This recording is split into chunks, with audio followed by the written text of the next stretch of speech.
We got that to look forward to. AccuWeather forecast from Ed. It's cooling off a little bit. It was in the high 90s where I was today a little bit, and it's not that now. So we'll have a good night tonight. Hi, everybody. I'm Ed Jarretto, along with the coach, Ken Brace, and Aiken Standard Sports Editor, Eric Russell. We're here tonight to bring you all the action between these two teams. We've been in Barnwell before. We've never had Wade Hampton. Barnwell started out really smart this year. They're 3-0 on the season, looking good, and they don't do it through the air, do they, Coach? No, they don't. They don't throw it that much. They like to run the football. They're a wishbone set most of the time, although they spread it out a little bit. But they are a power-running offense, and with Buxton and company running the football, they have been outstanding so far this year. Wade Hampton, we don't know that much about Wade Hampton. They not a team that we've ever covered before, but I understand they have a good quarterback. Yes, they do. Deion Singleton, he's very athletic, and he can make things happen out there for the offense. They had a couple of good games where they got enough offense to get the job done before losing in their most recent game to Screven County. So Barnwell will be looking to contain him a little bit to have any success there. They run the spread offense and get the ball around. They'll be a little bit different in offenses tonight as we go through the game. We'll talk a little bit more about this game later on. We'll take a break and come back and talk about other games in the area when we return on the Game of the Week on ASTV and WRDW My 12.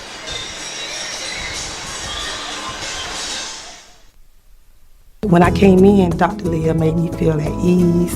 I felt comfortable. I wasn't as nervous as I usually am about the dentist. What set this dentist office apart from other dentists I've been to is the modern technology. When I came in, she pretty much explained everything, and I got to actually see what she was going to be able to do. I'm really terrified about coming to the dentist, but she made me feel so comfortable. Because of Dr. Leah, I can smile. There are a lot of good car dealers around. Some have better prices than others. 9 times out of 10, B&B Ford has the best price. Give B&B Ford a try before you buy. Anything from anybody, anywhere, at any price. Click b-bford.com or call B&B Ford. It takes just a minute of your time to see if B&B Ford can save you money. Remember, B&B Ford is a good dealer with better prices than most. And most times, we have the best prices of all. What's the foundation for a great community? I'd say it's being there for your neighbors during the best of times and the worst of times. We have a hospital that does just that. Aiken Regional Medical Centers provides over $72 million a year in uncompensated care for those in need. I call that neighbors caring for neighbors.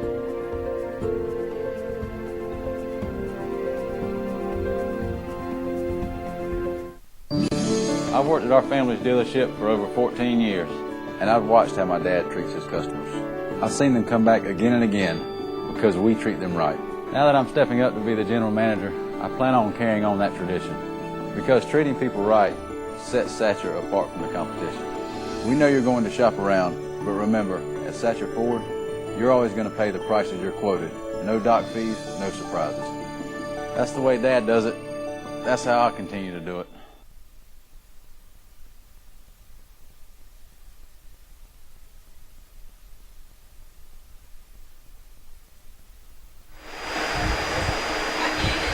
Welcome back, W.W. Carter Stadium. Tonight, the Warhorses taking on the Red Devils, and we're going to take a look at some of the other games around the area. And guys, Wagner Sally's gotten off to a great start. Again, they're undefeated as well, number 5 in our power ranking in Aiken Standard, and they're playing Bethune-Bowman, another one of those teams that I know little about. What do you say, Coach? Well, I'll tell you what. I think Wagner Sally's one of the great stories so far this year, and Ken Tucker, the coach for Bethune, used to coach Wagner Sally. Last year they played, and Wagner Sally came away with a 52-12 win over their former coach. I think both teams are much improved. Bethune already has more wins at the early part of the season than they had all last year. Wagner Sally has been dominant in their 2 ball games. I think Willie Fox has a really fine football team, and I expect Wagner Sally will continue with their winning ways tonight. Yeah, Wagner-Sally, that offense has been moving the ball for them up and down the field. They've really got clicking with that, and the defense has actually done a really good job of slowing down the opposing offenses as well, and has allowed them to ascend to that level. Not only ranked in our power rankings, but also ranked in the state polls. So obviously other people are taking notice of it as well. So it's been a good start for them this season. Williston Elko's gotten off to a pretty slow start for Williston Elko. They're hosting Woodland. Woodland apparently pretty tough opponent too. Pretty tough opponent. The interesting thing about Williston Elko's slow start is it may be deceptive.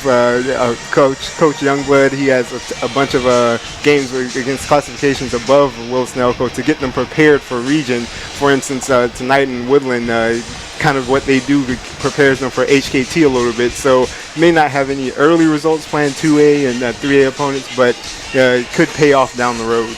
And one of the things I like about the game tonight for Williston is it's their first home game. Okay, the first 2 games were away. That is a wonderful atmosphere. It is a community school. Everybody buys into the team. They'll be out in strong support tonight. I think Fabian Bing will have a big night. And the one question mark that I have for Woodland is their quarterback, who is new to the position this year. That's tough. So I think Williston gets their first win tonight. All right. Now, Midland Valley played for the state championship last year. They're off to a little bit of a slow start. They lost their cars out of their garage, so that's kind of tough to replace those kind of football players, and they didn't get very easy. They traveled to Strom Thurmond. Yeah, and I think it's going to be a tough one tonight for Midland Valley. Strom Thurmond is still licking their wounds a little bit from what was an upset win, and once again, my hat's off to Strom Thurmond. They're playing up also, okay? They're playing 4A teams at the beginning of the year, and they are a good football team. Antoine Hillary is very high on his team. They got upset by Aiken, but Aiken's playing better. So I think Strom Thurmond takes a little of their anger out tonight on Midland Valley. Yeah, Strom had a week off. That's not a fun one to meet. Yeah, and Andrew Jenkins, despite giving up the lead in that last game to Lugoff Elgin and not being able to pull out that victory, he liked what he saw from his team in improvements from the first game against Greenwood to last week's game, and he felt like they really had a chance down the stretch. It's just a matter of making some of those plays that they didn't. For instance, they missed a couple extra points in the last game, and it wasn't that far of a gap in terms of the margin of victory. But he's hoping to clean some of that up, and maybe that will help them down the stretch to kind of hold any momentum and hope to compete in this game. You know, a couple weeks ago, we had South Aiken hosting one of their own nemesis, a conference foe of the past, White Knoll. Tonight, North Augusta is going to Lexington. They're no longer foes, but they had some real battles over the years. Yes, they have. So it will probably be another one kind of like that tonight, even though they're no longer region foes. But should be a good game. North Augusta will learn a lot about both their offense and defense in this one. And it should be interesting to see. North Augusta obviously started out 2-0. Lexington got knocked off there. But it'll be interesting to see how the two teams match up out there. And I'll tell you what, over the years when we've watched Lexington, I have been so impressed by their passing game. And their running game is a passing game. They throw the ball 5 yards over the line of scrimmage and then let the people run. And they throw the ball 50 or 60 times a game, or at least that's what they've done in the past. Their quarterback this year, Chase Crouch, is new to the position. Okay, on the other side of the field, we've got a kid that I think is a really quality quarterback, throws the ball very well. I think Landon Washington has a big night tonight. The thing I like about North Augusta, as opposed to a lot of other high school teams in this area, they really strive to be balanced run and throw, and they do a great job at that. And I think North Augusta probably will be listed as a slight upset, and that's my upset pick of the week. I'm going to pick North Augusta over Lexington at Lexington. North Augusta ranked number 1 in the power poll. They just barely eked it out over South Aiken, who was number 1 last week. Not sure how that particularly happened. I'll have to talk to the guys who counted the numbers. Who counted the ballots? But when we were 2 weeks ago at South Aiken talked about the fact of this West Side game, going to West Side. That was something they had marked on their calendar, to just a measuring of where they are at this point.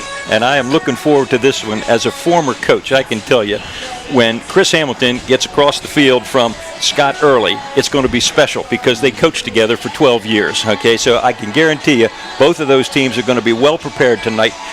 Both are loaded with speed, and both of them have talent everywhere. This is perhaps the best story so far of the year for me, to see South Aiken with not only a good football team, but a team that is potentially a dominant football team with the talent that they have. I think it's going to be a nail-biter tonight. I flipped a coin on this one. West Side is a really good team, and I'm going to have to pick them since they're the home team in a squeaker, okay? And I think there'll be lots of points on the board. I, too, think there will be lots of points on the board. However, I believe South Aiken can pull this one out. That's my upset pick of the week. Going up there, winning on a short week rest because they had to play Monday, obviously, because the game got pushed back on the road all the way up near Anderson. So I think they have a chance in this game. And you spoke of balance. They're a pretty balanced team. They have, in terms of stats, they have the area's leading passer, one of the area's leading rushers, and Chris Roberts. They also have the area's leading tackler on the defensive side, and Colby Campbell. So I think they will match up pretty well. You could see an upset there. And this is a big night for South Aiken. I mean, we know they're much improved. They could be a team to reckon with postseason if they can win this ball game. If they win this game, I hope you're right. Because if they win this game, it starts getting kind of interesting of how far can they go undefeated. Now, Aiken got a week off, too, this week, but only because they got rained out. The hurricane canceled their game, so they won't be making that one up. They've had 2 weeks to kind of get over the fact that, that was a good win over Strom Thurmond. They got Clinton coming to town. Is that something they need to be careful and think about? Brian Neal and his team are taking this game very serious.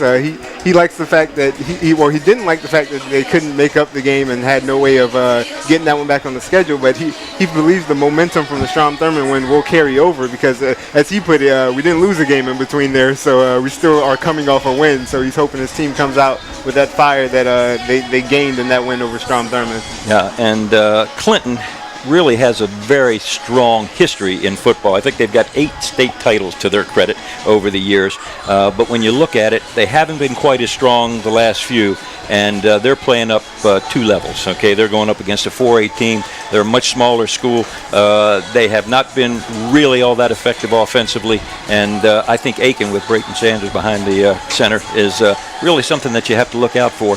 And Aiken is going in the right direction also, just like South Aiken, and I got to pick them tonight. All right, 1 game left in the area, and we're here in Barnwell. Wade Hampton's at Barnwell.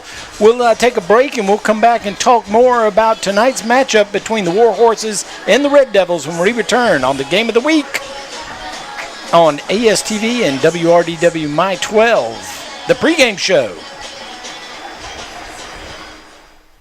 Hi, I'm Richard Pendarvis. For over 63 years, my family's been serving the CSRA. Their success is credited to a no-hassle and truly enjoyable experience. Repeat and referral business along with the best prices, service, and selection is what keeps them ahead of the competition. So if you or anyone you know is in the market for a new, used truck, car, or SUV, make the short drive to Edgefield, South Carolina. And hey, let us put a new Chevy in your driveway. Unsure of the forecast? Security Federal Trust, a division of Security Federal Bank, has you covered with expert services to help you build, manage, and protect your future for you and your loved ones. Security Federal Bank, helping people, changing lives. Since 1970, Bragg Heating Company has been keeping Aiken and the surrounding communities comfortable. Our factory-trained staff can keep you on top of the latest in heating and cooling technology, and our complete metal shop allows us to make any specialty piece your home may need. We recommend the best systems for your home: Trane, Carrier, Mitsubishi ductless, and Bosch geothermal systems. We accept most major credit cards and offer financing, so when you need your system maintained, repaired, or replaced, call Bragg Heating Company. We're here to make you comfortable.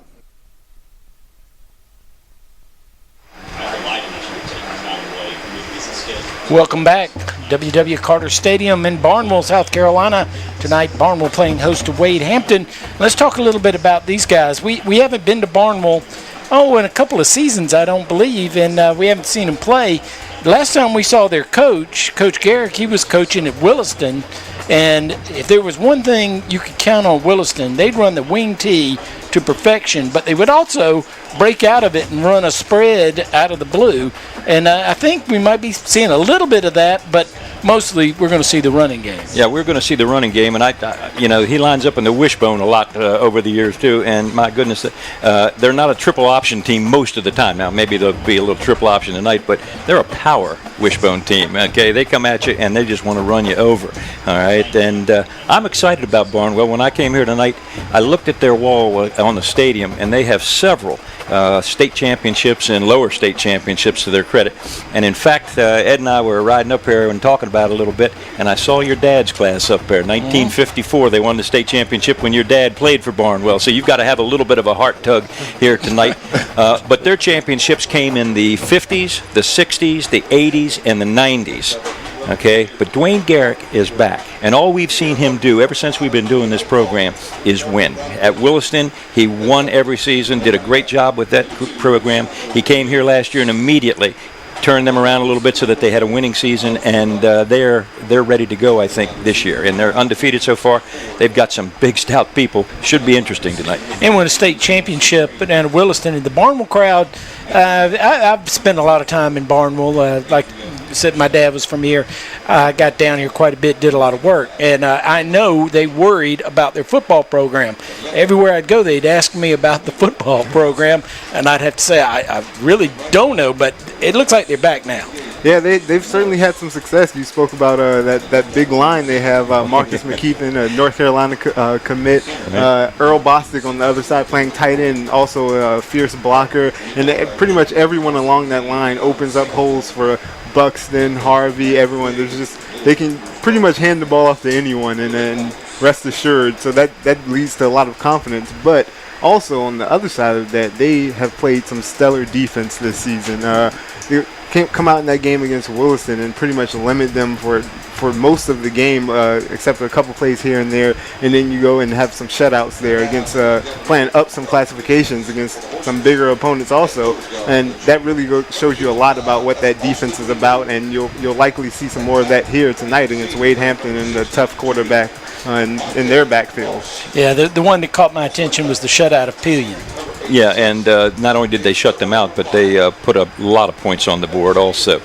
Here's my one caveat, and it's going to sound like a broken record. They don't throw the ball. Now, at the beginning of the season, his preseason, he said, we're going to throw it more this year. Maybe they just haven't had to yet, but I think even if you didn't have to throw it, you should throw it a little bit so you get some game time experience throwing the ball. Maybe we'll see that tonight, because I think for them to go as far as they might be able to, which is deep into the playoffs, I think they have to have a passing game of some sort. All right, we haven't seen it yet. Maybe we'll see it tonight. Maybe we'll see it later on in the year. Their quarterback, however, Pete Elmore, does a great job running the offense. And when you're running the wing tee or the wishbone, or you're spreading it out and calling all kinds of different formations, you have to have a field general that knows what he's doing. And he's done a great job so far this year. And I believe they have the potential to pass it. It may be. I know you've told me that. It may be a thing where it's he hasn't had to yet, because in the game against Williston, to open the season on Thursday night, they were struggling a little bit earlier, some fumble problems, and he wasn't afraid to pass it around a little bit. Still wasn't too much, but he did enough to kind of open up some of those run lanes, and then kind of just wore Williston down in that game, and have been wearing opponents down since then. So you could see some of that. Quickly, Wade Hampton, what is your film study brought you with that? Well, I'll tell you what, their quarterback is a force to be reckoned with, okay? He's a terrific athlete, okay? He does throw the ball. When you spread it out, when you've got 4 wide receivers, everybody in the world knows you're going to throw it something. And he likes to throw the football. He's a capable quarterback doing that. He's also the kind of quarterback that so many teams have, where he is maybe their primary running threat also. All right, so there's a lot on his shoulders tonight against a team that is pretty daggone stout on defense. So he might have a really rough night tonight, just in terms of taking some physical shots. But I like him. I think he throws the ball well enough to be a winner here tonight, and he's got some receivers with speed. Go ahead. They also have a little bit of size to kind of contend somewhat with Barnwell. Maybe not as much size, but you can see they have a little bit of size. But I think Barnwell has a bit more depth than they do. But we'll see how that plays out over the stretch of the game here.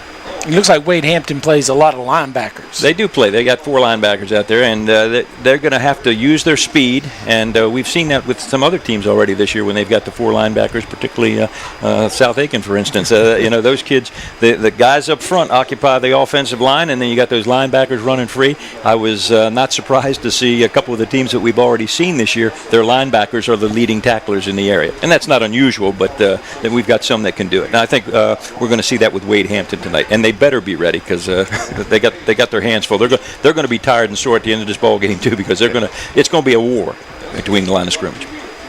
Any final comments? It should be a good game here. Like I said, that Barnwell offense is going to do what they do usually, and the mystery of the Wade Hampton defense won't take long to be solved. We'll put it like that. The Warhorses and the Red Devils. It's coming up here shortly. We'll have the kickoff when we return on the pregame. After the pregame show, it's just going to be the game of the week on WRDW My12 and ASTV.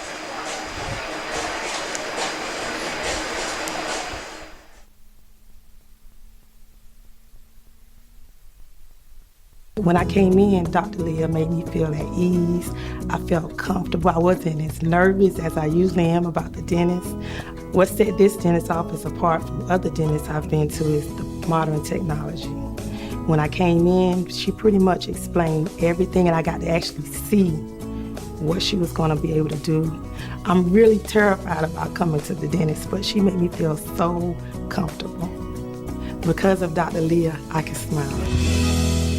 There are a lot of good car dealers around. Some have better prices than others. 9 times out of 10, B&B Ford has the best price. Give B&B Ford a try before you buy. Anything from anybody, anywhere, at any price. Click b-bford.com or call B&B Ford. It takes just a minute of your time to see if B&B Ford can save you money. Remember, B&B Ford is a good dealer with better prices than most. And most times, we have the best prices of all. What's the foundation for a great community? I'd say it's being there for your neighbors during the best of times and the worst of times. We have a hospital that does just that.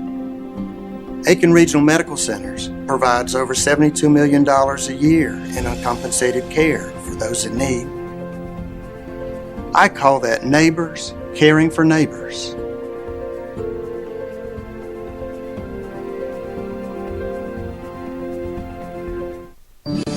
I've worked at our family's dealership for over 14 years, and I've watched how my dad treats his customers. I've seen them come back again and again because we treat them right. Now that I'm stepping up to be the general manager, I plan on carrying on that tradition, because treating people right sets Satcher apart from the competition. We know you're going to shop around, but remember, at Satcher Ford, you're always going to pay the prices you're quoted. No dock fees, no surprises. That's the way Dad does it. That's how I'll continue to do it. Hi, I'm Richard Pendarvis. For over 63 years, my family's been serving the CSRA. Their success is credited to a no-hassle and truly enjoyable experience. Repeat and referral business along with the best prices, service, and selection is what keeps them ahead of the competition. So if you or anyone you know is in the market for a new, used truck, car, or SUV, make the short drive to Edgefield, South Carolina. And hey, let us put a new Chevy in your driveway. Unsure of the forecast? Security Federal Trust, a division of Security Federal Bank, has you covered with expert services to help you build, manage, and protect your future for you and your loved ones. Security Federal Bank, helping people, changing lives. Security Federal Bank has a long tradition of focusing on the customers we serve. That's why we offered the convenience of the area's only 7-day banking at our Columbia County location on Evanstown Center Boulevard. Security Federal Bank, helping people, changing lives. Since 1970, Bragg Heating Company has been keeping Aiken and the surrounding communities comfortable. Our factory-trained staff can keep you on top of the latest in heating and cooling technology, and our complete metal shop allows us to make any specialty piece your home may need. We recommend the best systems for your home: Trane, Carrier, Mitsubishi ductless, and Bosch geothermal systems. We accept most major credit cards and offer financing, so when you need your system maintained, repaired, or replaced, call Bragg Heating Company. We're here to make you comfortable. Tyler's Tire and Auto Center, founded in 1963, family-owned and operated for 50 years and dedicated to customer service with safety of your family, our top priority. Tyler's Tire is a full-service tire retail, tire repair, and automotive repair facility with ASC certified mechanics. Located in 2 locations, 1019 Richland Avenue West and 1518 Whiskey Road. Let our family take care of yours. Tyler's Tire and Auto Center. Were you recently arrested for driving under the influence? Are you looking for an experienced DUI attorney but don't know where to start? The Chandler Law Firm can help. We know being charged with a DUI is an intimidating and frightening experience. A DUI conviction can lead to fines, court costs, probation, license suspension, and even jail time. Time is of the essence. The sooner you call, the more likely we're able to protect your rights. You can count on Chandler. Tyler's Tire and Auto Center, founded in 1963, family-owned and operated for 50 years and dedicated to customer service with safety of your family, our top priority. Tyler's Tire is a full-service tire retail, tire repair, and automotive repair facility with ASC certified mechanics. Located in 2 locations, 1019 Richland Avenue West and 1518 Whiskey Road. Let our family take care of yours. Tyler's Tire and Auto Center. Were you recently arrested for driving under the influence? Are you looking for an experienced DUI attorney but don't know where to start? The Chandler Law Firm can help. We know being charged with a DUI is an intimidating and frightening experience. A DUI conviction can lead to fines, court costs, probation, license suspension, and even jail time. Time is of the essence. The sooner you call, the more likely we're able to protect your rights. You can count on Chandler.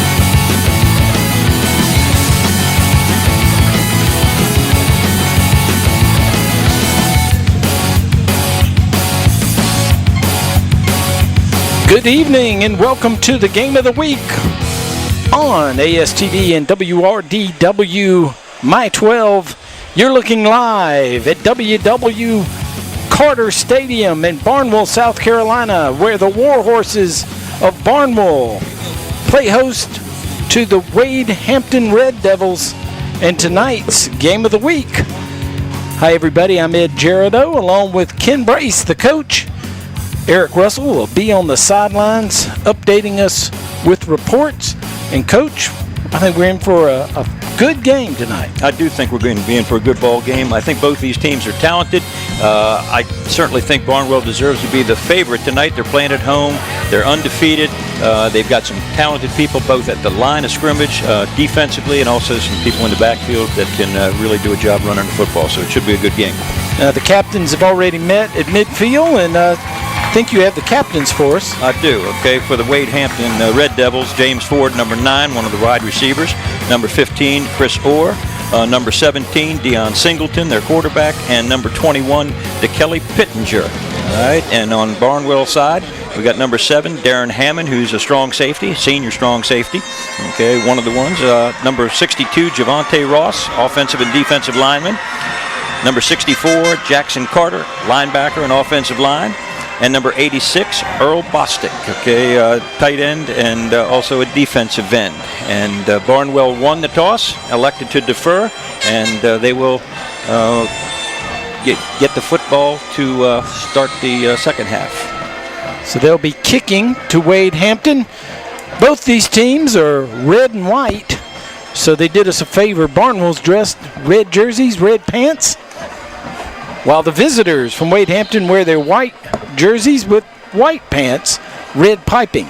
So we should be able to distinguish the two teams. When they were warming up, both teams were basically dressed in white, and I said, Ed's going to have a tough time tonight calling those things. But fortunately, we've got the home team in their red uniforms, and the visitors are in the white. All right, Wade Hampton drops back to receive. They will defend the north goal.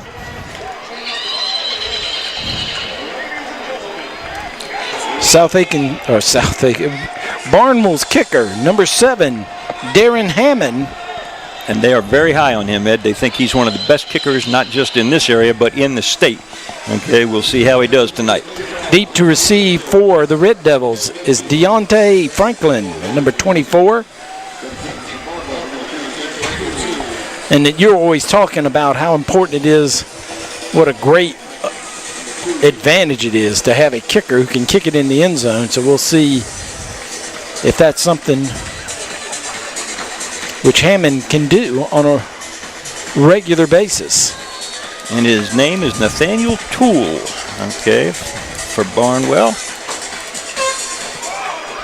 It's the kick end over end. Franklin receives it just short of the goal line, so he's going to return it. Comes right up the middle, and he's got one man to beat, and that is the kicker.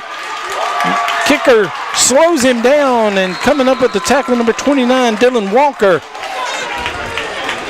Now, did I have the kicker was wrong? No, Nathaniel Toole. Well, he's the Barnwell kicker. Barnwell kicker was number 7, Darren Hammond.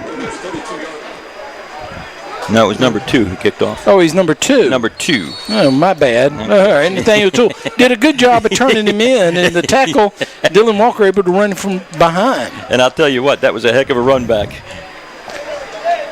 And the kicker at least slowed him down. They're not known for their tackling ability usually.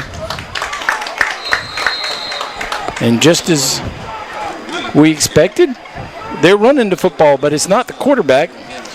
It was number 2, and that's DeSharo. Let's hope that's right. DeSharo Williams, the tailback for Wade Hampton. He picks up 3 yards. Handoff again to DeSharo. He picks up another 3 yards. Going to bring up 3rd down and 4. Ball's at the 21-yard line. No, actually, all right. They've got the yard markers on our side of the field. Usually we have the yard markers on the far side. We are on the visitor's side of the field. And that's the difference that I was talking about before the game, and that is hard to pick up. So they did get a 1st down. That's a Chandler Law Firm 1st and 10. Nice run by Singleton. Singleton on the keeper gets upfield. Looks like he picked up 5. 2nd down and 5. And, of course, we're only into the first minute or 2 of the ball game here, but already I'm impressed by Wade Hampton, how quick they are off the football. And you can go back to the kickoff. They really did a nice job on that kickoff. Pretty sharp so far. So Barnwell's defense bending a little here. Singleton going to keep. He stopped after a short gain. Looks like he'll be about a yard, maybe 2 short.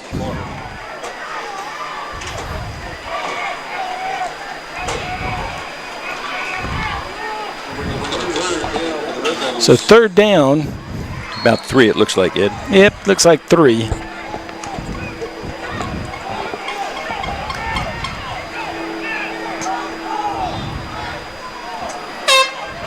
Our cameras are also on the visitor's side, so when you're looking across the field, you'll see the home team on that side. A little bit different viewing angle. And Singleton tries to keep off the left side, and he's brought down hard and will be short of the 1st down. So it's going to bring up a 4th down. Big play for Barnwell and their defense here early. No gain, 4th down and 3.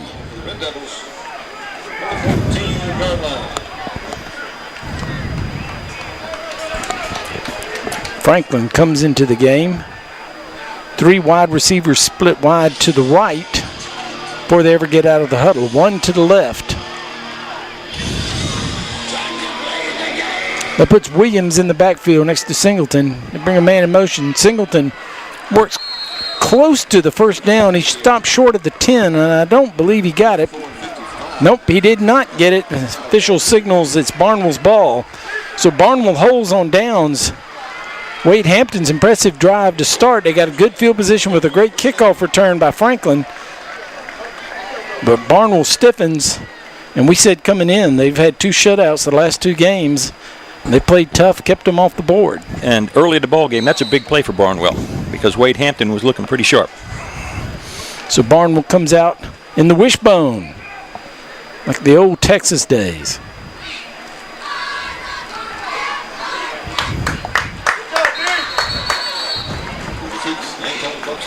And so Buxton gets his first carry. He's, I think, the leading rusher in the area. In the area for us, that's right. And he's got over 400 yards in just 3 ball games.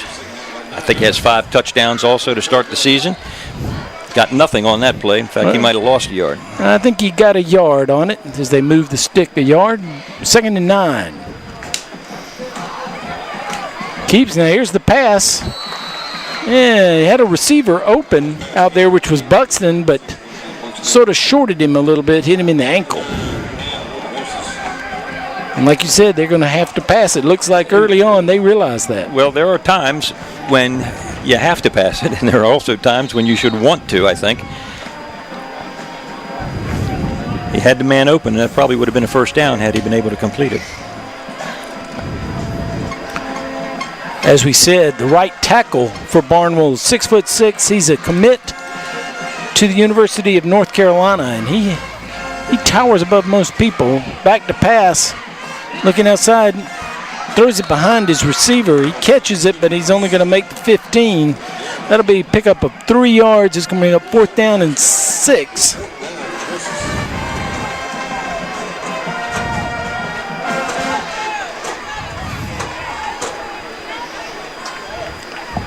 Ball spotted at the 16. And so it's 4th down and 5. So punting situation. And Toole, number 2, is also the punter. Got that now.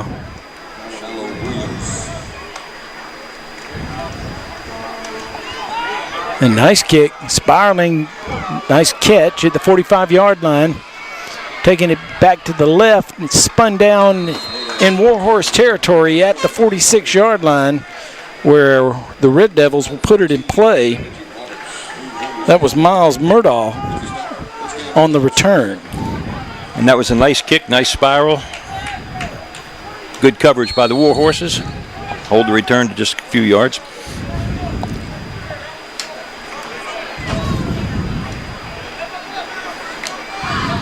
Franklin late getting on the field.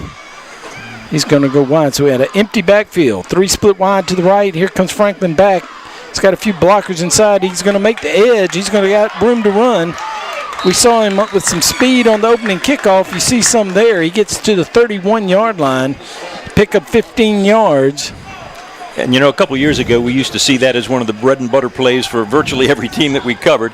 Jet sweep action coming out of a motion. Nice run. Franklin's got some speed. Tough little runner. Chandler Law Firm, 1st and 10 for the Red Devils. Empty backfield again, man in motion. Hands it off. This time Murdaugh, there's a flag. From where that was thrown, you would think that's going to be holding as they run him out of bounds, but let's check the flag. I think this one's coming back. It was a good game.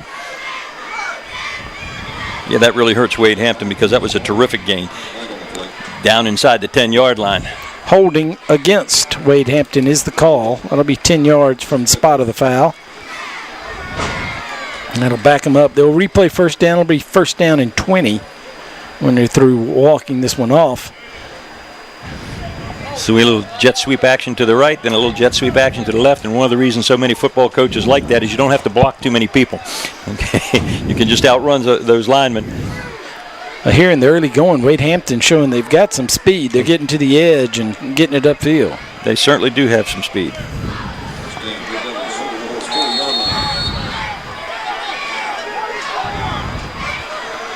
Now Wade Hampton having some problems getting to play in, and now they're going to have to call a timeout. We've got our first timeout on the field. We've got a Bragg Heating Company timeout. We'll take it with them.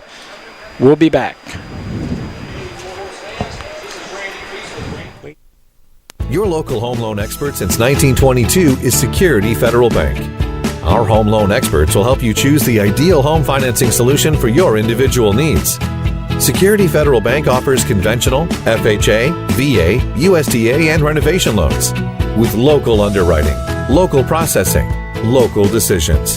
Call your local home loan experts today at 803-641-3000. Security Federal Bank, helping people, changing lives.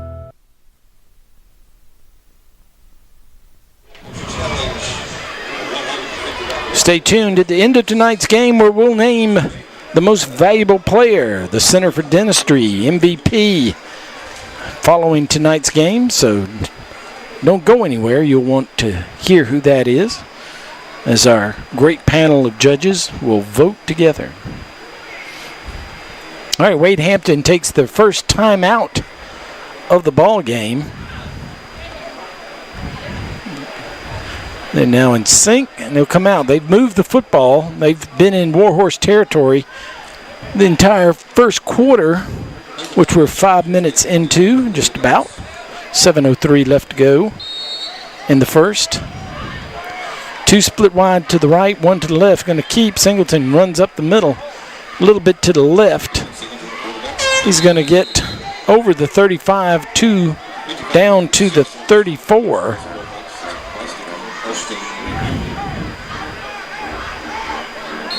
Bring up second down and 4. Oh, that's right. We got 14.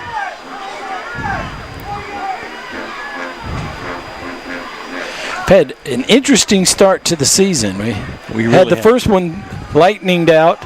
Second one got moved because of the thunderstorm, or the hurricane, rather. Here's a Murdoch. No, this is Franklin. Franklin on the keeper. On the sweep.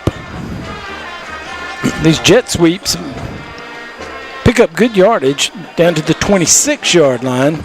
Now it's going to bring up third down and 5.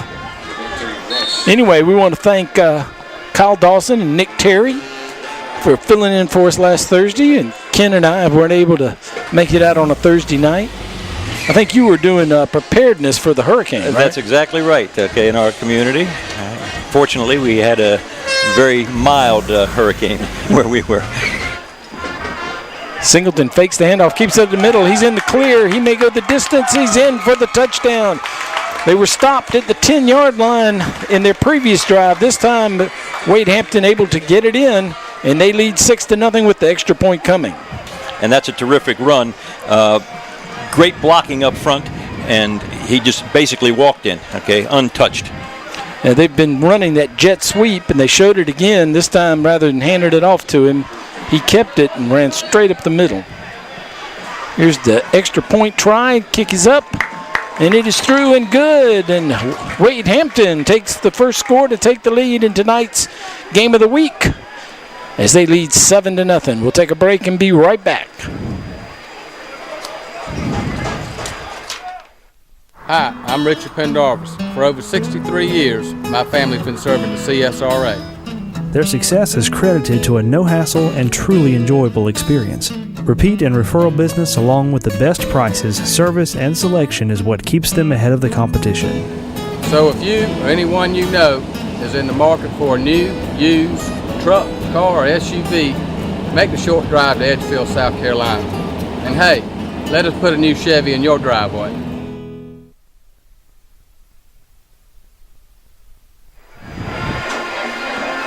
Singleton goes 26 yards for the score as he does a keeper right up the middle, and Wade Hampton leads 7-0 as we look at the DriveCrescent.com replay. And that's an outstanding blocking scheme up front there. Okay, they pulled both the right guard and the right tackle, kicked out to the left, and nobody there to touch the quarterback. Well executed. They're sharp off the football. They're fast off the football. They've got speed, obviously, with their running backs, and their quarterback, who we knew coming in was a good athlete, takes it all the way. Well executed. The Pendarvis kickoff. Philip Johnson kicks for Wade Hampton, in the ball. On cue, falls off the tee.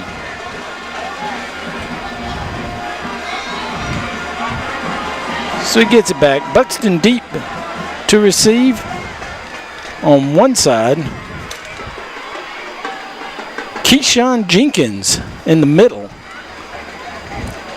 And somebody with a name like Keyshawn, you'd expect him to be a wide receiver. And that's what Keyshawn is for Barnwell. And he also has 2 or 3 returns on kicks and punts already for the season for touchdowns. Straight away, and Buxton can't grab it. He's going to roll in the end zone for an automatic touchback. Got a little break there. If the ball had stopped on the 1 yard line, he would have had to pick it up, and he would have had Red Devils breathing down his neck. And Philip Johnson, number 51, nice kick.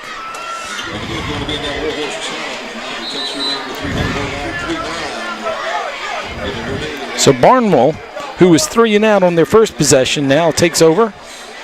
Chandler Law Firm 1st and 10 at the 20-yard line. Wishbone formation. Handing off, this time room to run. Breaks a tackle, he's in the clear. This could go all the way, and that is Michael Lee. On the score, 80 yards for the touchdown.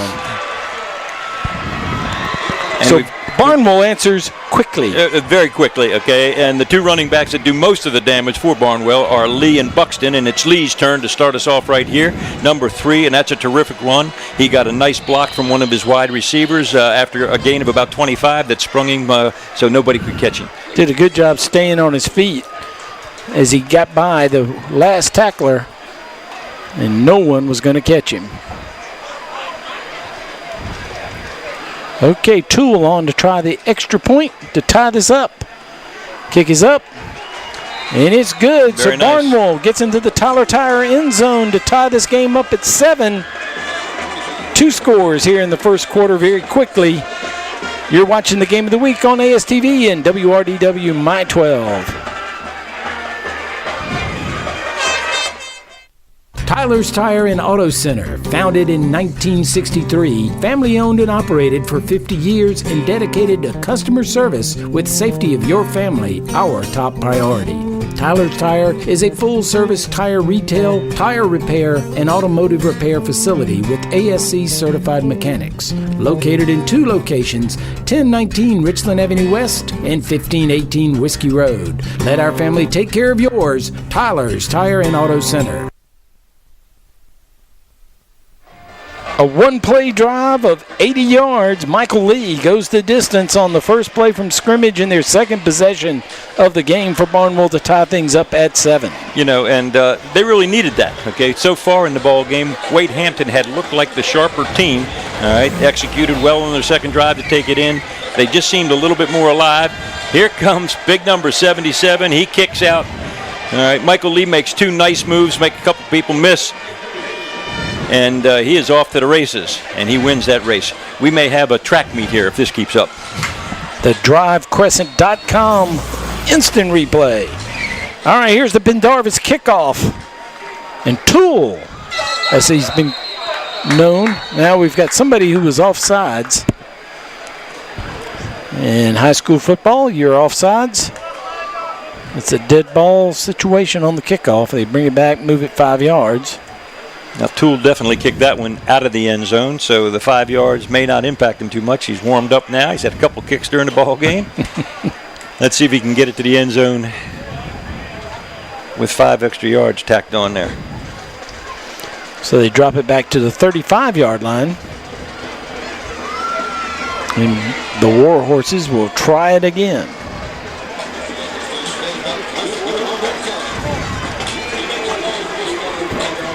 Good crowd out here on hand at W.W. Carter Stadium in Barnwell. Nice stadium, pretty. They love their football in Barnwell. Nice high end-over-end kick. Murdahl feels it, cuts across at the 20. He's not going anywhere. Barnwell covers this one well. Gave up a big return in the opening kickoff, but this one's down inside the 20, 19-yard line.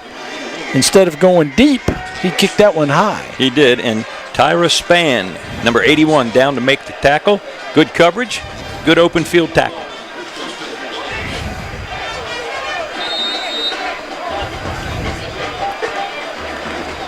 So Wade Hampton starts for the first time, their third drive of the game, first time that they start in their own territory. Little dive play, that goes nowhere. Barnwell ready for that. Back to the line of scrimmage. Brings up 2nd down and 10. DeSharon Williams was the ball carrier and tackled by a host of Warhorses. Nowhere to go.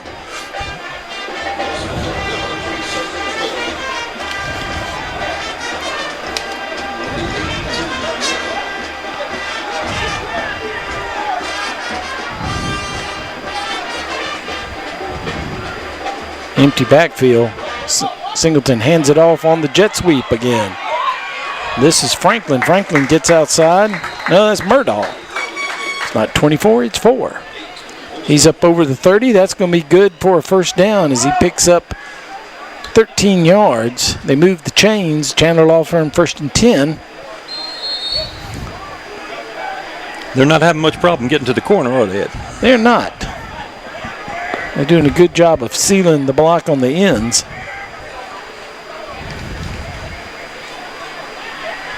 Singleton picks and chooses, gets his way through to the 39-yard line. It's a pickup of 5. Nice textbook tackle that time by number 31, Cameron Myrick, senior linebacker. Brings up 2nd down. Let's say 4.5.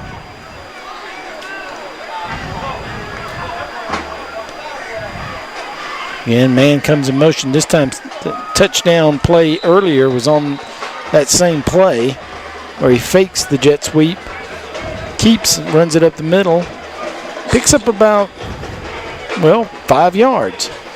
They'll move the chains again. Another Chandler Law Firm, 1st and 10. One of the things we're seeing from both these teams tonight is a good bit of trap blocking so far. Okay, that time the right guard pulled and kicked out to the left. Ball carrier just took it up right behind his block. Fakes the handoff. Now he's met in the backfield for a loss. Big number 62 for Barnwell came through, Javante Ross. And Ross is one of their captains. They like him. He's a good defensive player. Showed it right there. Big stop. Nice penetration. He's one of the leading tacklers, I believe, That's in right. the area. He came through quick on that. Loss of 3 yards, 2nd down, 13.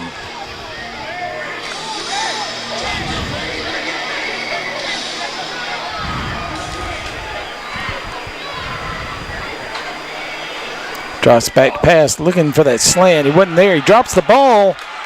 And going to be recovered by Singleton, but not after a big loss. That's all the way back to the 30-yard line. Very, very fortunate there. That could have been a huge turnover.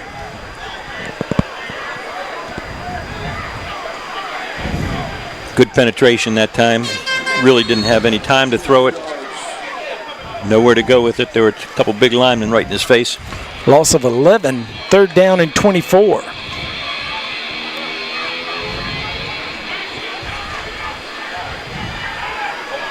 Low snap, picks it up, going to throw down the field. He's got a man out there, but he's hit. Good defense. Number 20 for Barnwell. That's Dante Rhodes. Nice hit. And the snap from the center that time rolled back.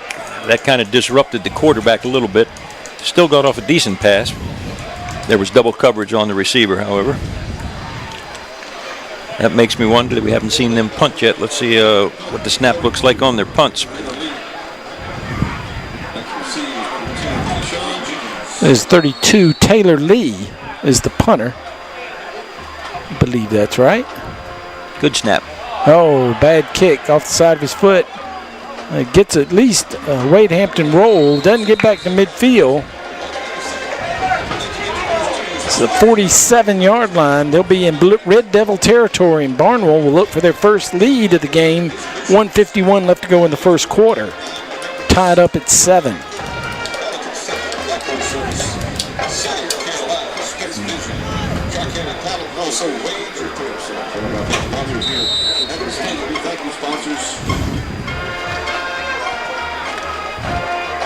Pete Elmore, the quarterback for Barnwell, leads his team out.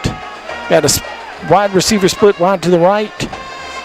Got a power I going to the right to get behind, up in front of Buxton. Buxton fights hard, spins.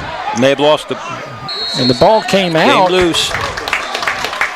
And just like that, great field position for Barnwell. They turn it over on the first play. And you know, in the first game of the year against Williston, the first half of that ball game, there were all kinds of fumbles by both teams. Has not been a problem the last couple of games for Barnwell, but that one certainly hurts. They had good field position, first down, and a nice gain there. Very simple, basic play, just a little toss sweep. Ball came out. Wade Hampton advanced it to the 41.5, and Wade Hampton going to take a timeout. Bragg Heating Company timeout on the field. We'll take a break with them. We'll be right back. Since 1970, Bragg Heating Company has been keeping Aiken and the surrounding communities comfortable. Our factory-trained staff can keep you on top of the latest in heating and cooling technology, and our complete metal shop allows us to make any specialty piece your home may need. We recommend the best systems for your home: Trane, Carrier, Mitsubishi Ductless, and Bosch geothermal systems. We accept most major credit cards and offer financing, so when you need your system maintained, repaired, or replaced, call Bragg Heating Company. We're here to make you comfortable.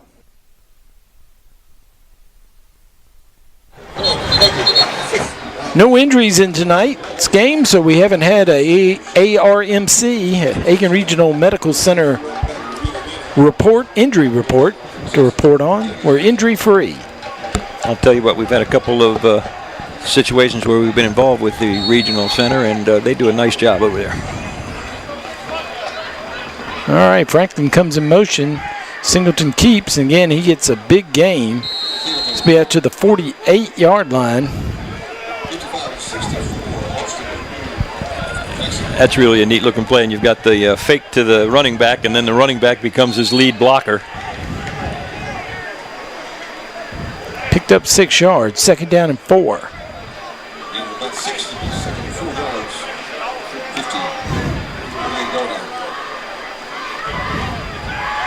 There's a handoff.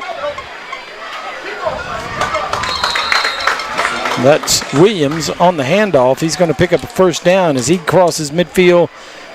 Goes all the way down to the 37-yard line. That's a pickup of 15 yards. And there was a little confusion in the Barnwell defense that time. They were not set properly. They had people running laterally just as the ball was being snapped. They were not in position, and that cost them. 2 split wide to the right, 1 to the left. Keeps, comes back to the empty side, the short side of the field. He's going to take it in to Singleton. Touchdown, Wade Hampton. So they get the ball back after the short punt and take it right down the field, 37 yards for the touchdown in the Tyler Tire end zone. And the same thing happened on that play right there. Okay, there were 3 defenders running hard to the right as the ball was snapped. They faked it to the right. Singleton comes back to the faked it to the left, I should say. He comes back to the right. There's nobody there. Well executed. They picked up something and they took advantage of it. Taylor Lee for the point after, kicks it up and good. And Wade Hampton with 38.8 seconds left in the first quarter will keep it here. Wade Hampton leads 14-7 over Barnwell. And maybe not exactly what we expected in the first quarter. 3 touchdowns. Yeah, it's exciting, and both teams have the ability to strike at any time. We know that. We knew that about Barnwell coming in. We weren't quite so sure about Wade Hampton, but I am impressed by them. They're quick, they're sharp, they run their offense very well. So far, they've been very, very impressive. And Singleton is the real deal at quarterback. It's got good speed, knows when to keep it. And Wade Hampton running that jet sweep. Yeah. And being effective with it. It looks like Barnwell trying to cheat a little bit to get to the edge, and that's leaving the inside open for Singleton. Yeah, they've had their way. And I got to tell you, the offensive line for Wade Hampton is doing an outstanding job.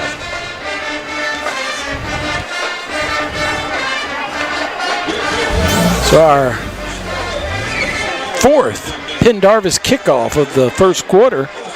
Philip Johnson again. Kicking. Keyshawn Johnson deep to receive. This one's a little short. It's going to come down to Buxton over on the right side. Breaks a couple of tackles, but he's going to be spun down around the 28-yard line where Barnwell will put it in play. Chandler Law Firm, 1st and 10. Leander Green, Pernell Maxwell both in on that tackle. They had some help also, but those two were there.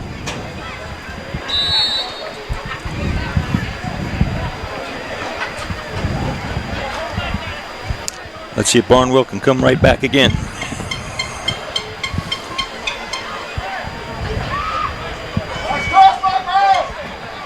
Barnwell, 2 tight end formation. Lee, who went 80 yards the last time he touched it, takes it a little shorter distance this time. Gains 3 yards, 2nd down and 7.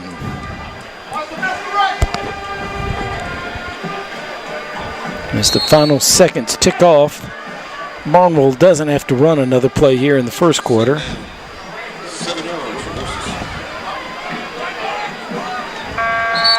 And they don't. Snapped it after the buzzer.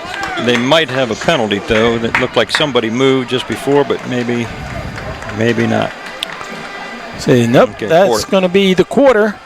So 1 quarter's in the book here at W.W. Carter Stadium in Barnwell, South Carolina. And Wade Hampton has come up and shaken the host a little bit to take a 14-7 lead over Barnwell. We'll take a break and be right back for the start of the second quarter on the Game of the Week on ASTV and WRDW My 12. Facing a DUI charge may be the most frightening time of your life. You could lose your license, your job, and even your freedom. You don't have to go through this time alone. Calling the Chandler Law Firm is your first step toward taking control of your situation. Call us to schedule your initial consultation. We'll help you understand your rights, but most importantly, we'll show you there's hope. Call us today and start taking back control. You can count on Chandler.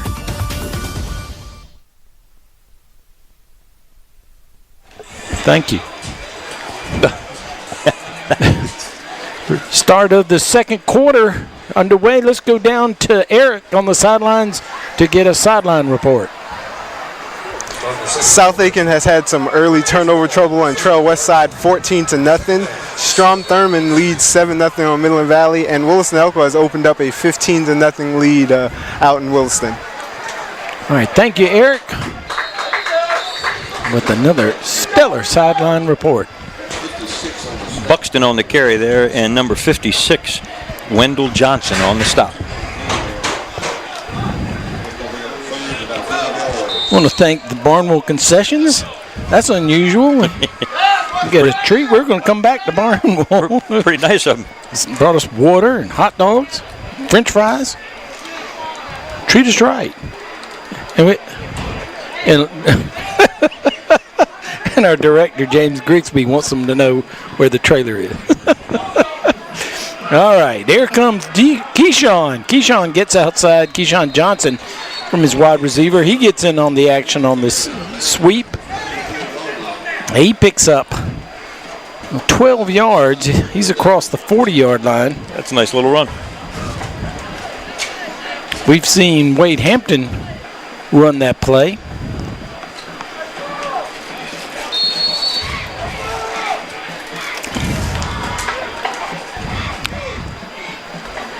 Ball spotted at the 42-yard line.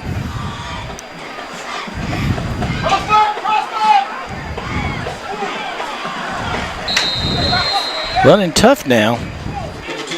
That's Keyshawn Johnson again from the backfield. He started the game at wide receiver, and we've seen him deep on kick returns. And leading that play is number 77, Marcus McKeithen. Okay, he's the right offensive tackle, and he pulled and kicked out towards the left, opened a nice hole. Running back was able to pick up a nice gain. McKeithen going to where is it? Miami of Ohio or North Carolina? One of North Carolina. North Carolina. Okay. He's about 6 foot 5. 6'6" is what they listed in the paper. 6'6". Or 6'7" actually. 6'7", 335. Yeah, he's a big man out there on the field. Ran right over top of him again right there. The pickup was 7 yards on first down. The second down play goes into Red Devil territory, and it's going to be good for 4 yards and a Chandler Law Firm 1st and 10. Ball just past the 47-yard line.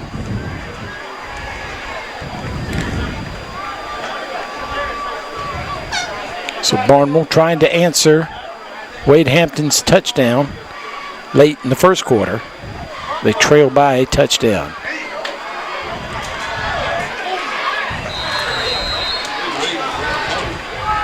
Eight is their fullback, Brandon Harvey.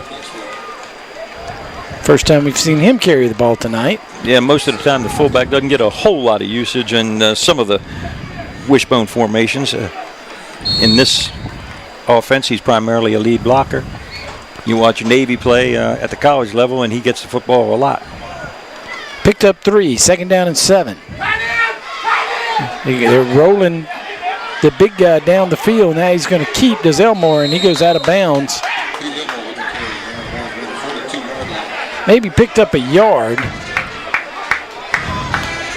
We'll give him a yard. It's going to bring up 3rd down and 6. See, went out of bounds at the 43-yard line.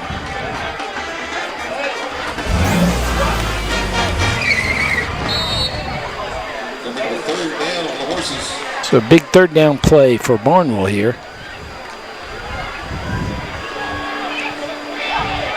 Again, 2 tight ends. Power side.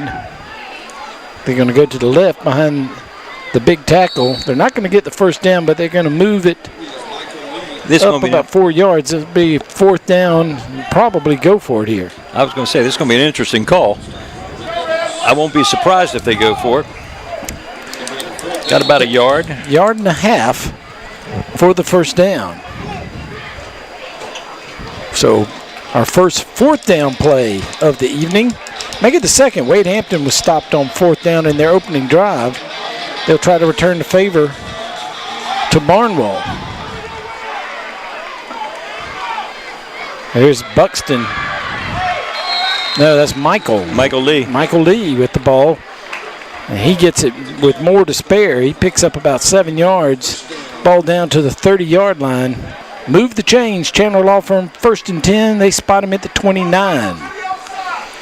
And big number 77, Marcus McKeithen, lines up at right tackle most of the time.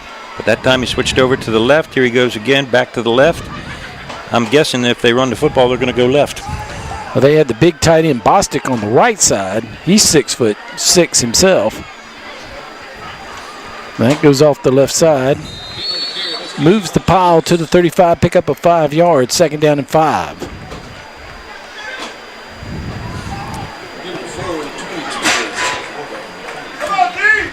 And they may believe they've found something over there now. They're moving pretty well. Barnwell, one of the bigger teams we've seen. At least they've got several big ones.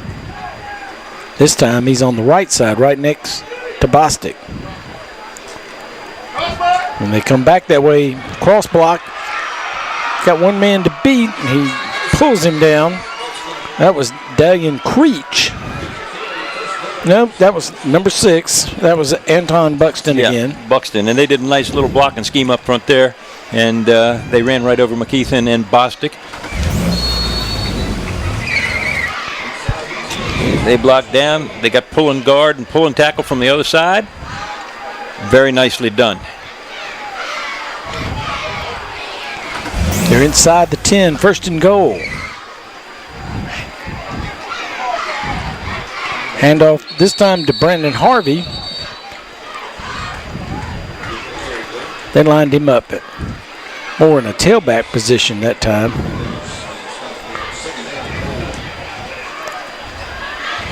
We'll give him 2 yards. 2nd and goal from the 5. Barnwell trails 14-7, looking to put it in the Tyler Tire end zone to tie this game up.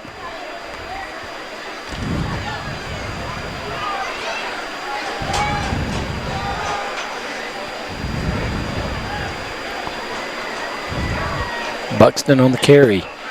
He dives in. Did he get it into the end zone? They're going to say he's just short. He's at the 1, 3rd and goal at the 1 yard line. And from my vantage point, he's just got inches to go. It's not a yard, it's just inches.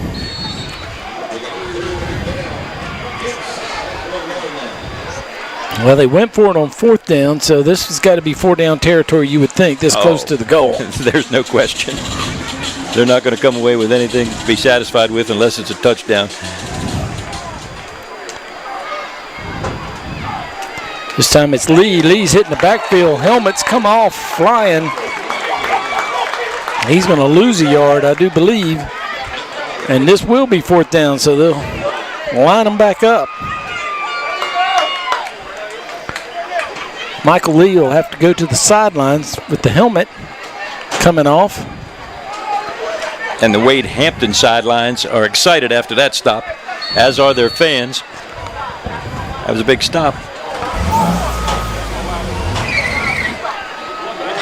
Now we've got 4th, and they're marking it at 2, 4th and 2. This will be interesting. So Keyshawn Johnson comes in for Lee, takes his spot. And there he goes with the ball outside. He's got a blocker. That's Buxton. He gets in the end zone. Touchdown, Barnwell. Warhorses on the board. They need an extra point to tie the game up. 5:10 left to go until half. That's a nice play. Banging them inside, and then they just took it outside an extra hole, and nice run by Keyshawn. Jenkins takes it in, and extra point will tie this up.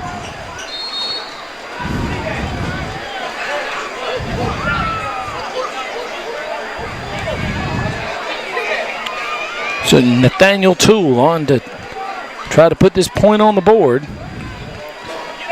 Kicks up deep into the night, up on top of the building behind there. His kick is good. 14-14 our score. 5:10 left to go until halftime. We'll take a break and be right back. Security Federal Bank has a long tradition of focusing on the customers we serve. That's why we offered the convenience of the area's only 7-day banking at our Columbia County location on Evanstown Center Boulevard. Security Federal Bank, helping people, changing lives. Unsure of the forecast? Security Federal Trust, a division of Security Federal Bank, has you covered with expert services to help you build, manage, and protect your future for you and your loved ones. Security Federal Bank, helping people, changing lives.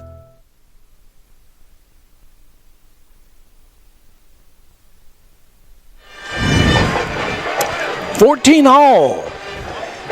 2 touchdowns apiece for each team, and both teams have shown some offense. They sure have. Okay, offense has been very, very good so far for both teams. A little different. Looks to me like this play was designed to go outside all the way.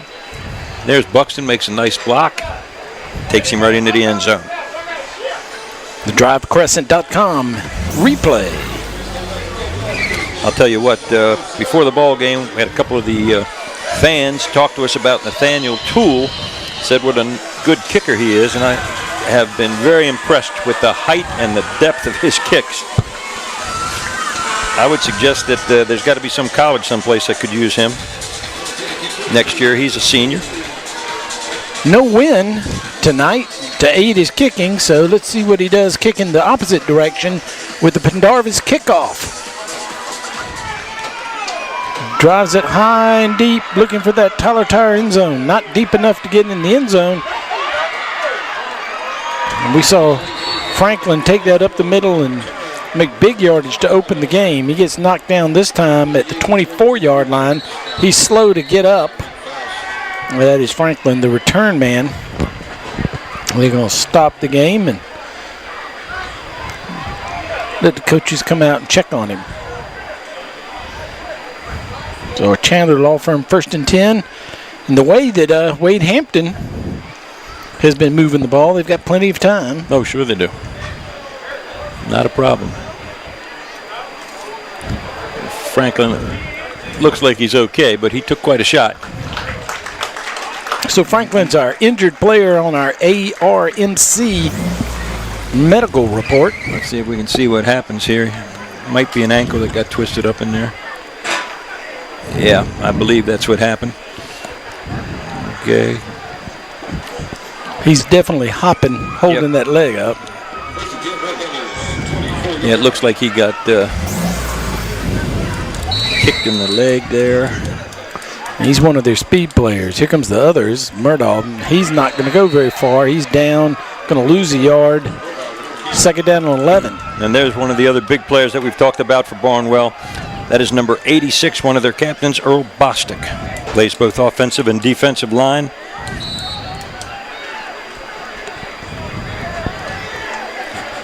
Bostic, another one of their seniors. He's 6'6". You would think he also would have some scouts looking at him.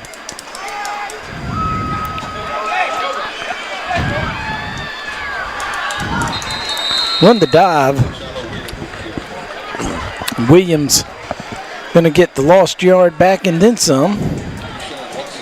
Yeah, neat little scheme there, faking the one back and a little bit of a counteraction on that dive play there. He picked up 6, third down and 5.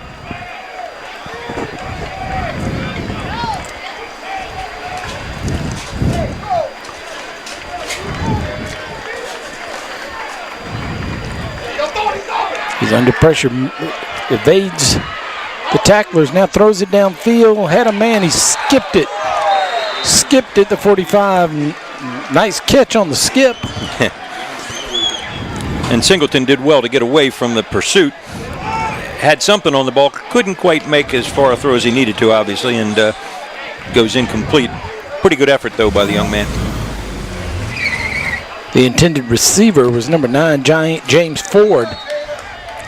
And he did do a good job of making it look good. Just a bit short on the pass. So another punting situation. Keyshawn Jenkins is deep, and he has, like I said, a couple of punts returned for touchdowns already this year. Let's see what he can do on this one. Almost got that one. That hits a Wade Hampton player on the foot, I do believe, and it bounces back, so Barnwell will get the benefit of that. You're exactly right.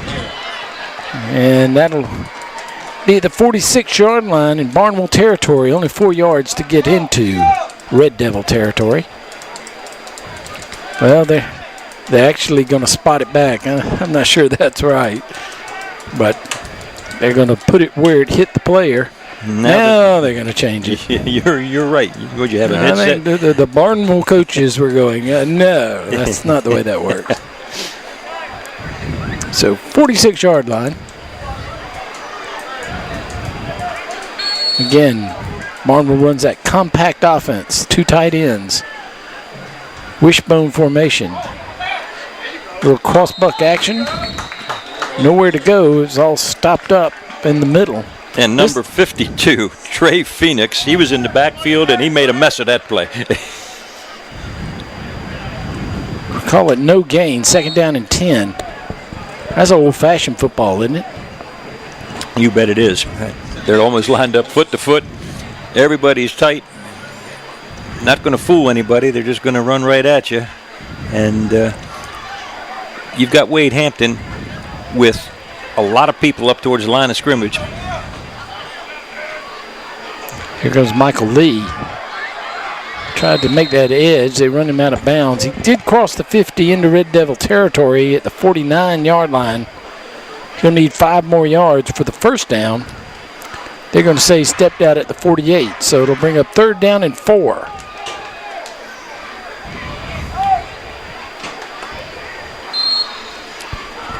If Wade Hampton causes a stop here, then the pace of this game will have slowed down a bit. It was frenetic for a while. Barnwell has not led in the game. They've trailed by 7 twice to come back and tie it. Here's Buxton. Buxton's got a burst of speed when he hits that edge too. Turn that upfield. Looks like he picked up the 5 yards. Let's see if they call for the chains. I think they're going to give it to him without the chains being brought in. Yep. Said he made the 43-yard line. So the clock moves. 2:05 left to go until halftime.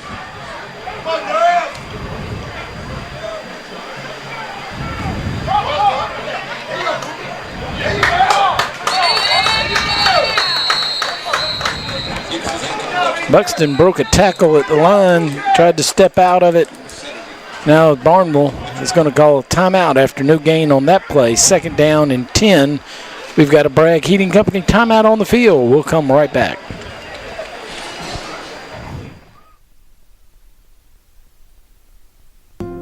Whether you volunteer your time, make a donation, or both, giving back to our community is what makes Aiken so strong. It's the spirit of a great city. Each year, Aiken Regional employees donate thousands of man-hours and dollars to local charities and nonprofits, and the hospital sets aside $100,000 as well.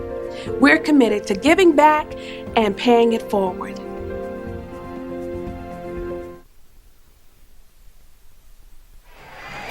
Don't forget to stay tuned. At the end of tonight's broadcast, we'll be naming the Center for Dentistry MVP. Who will that be? Lots of good candidates from both sides here in the early part of the game. Stay tuned at the end for the Center for Dentistry MVP. Now Barnwell, after the timeout, got a little hitch there, and I think that was the big guy moving in the middle of the field, Marcus McKithen. So it'll be a 5-yard walk-off. So we're 2nd down and 15. Barnwell came out in a slightly different formation that time, or for them a quite radically different formation. Okay, spreading it out. They've been double tight with a full house backfield for most of the ball game. Now they've got them spread out. Well, the officials call a timeout.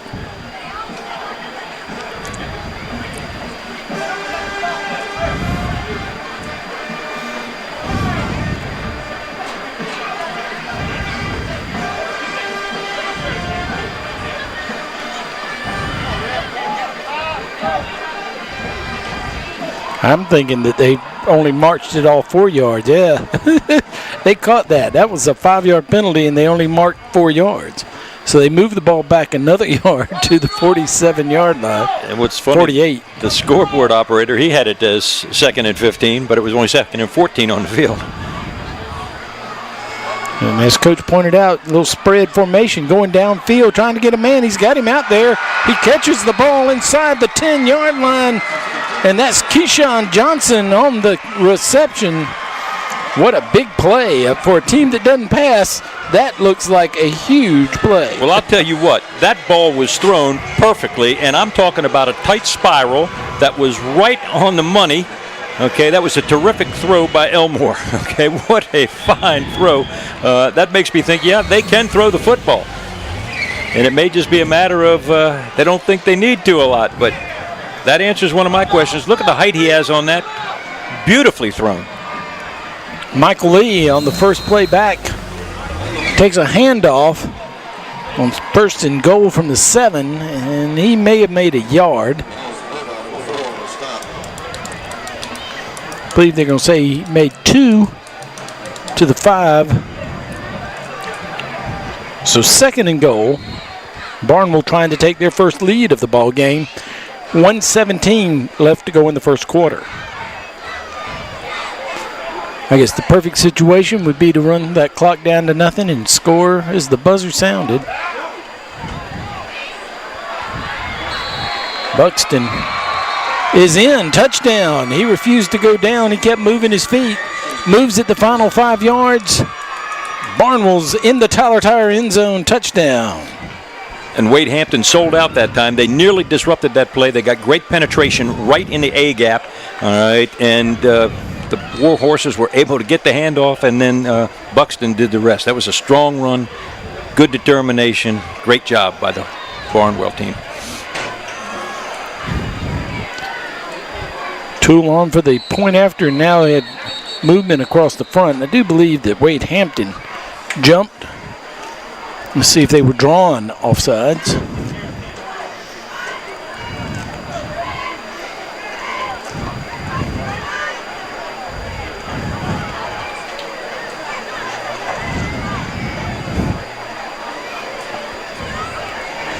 It is offsides against the defense. It'll be half the distance to the goal. Barnwell's fancy here. They've got the officials mic'd, so you can hear him on the PA system making that call.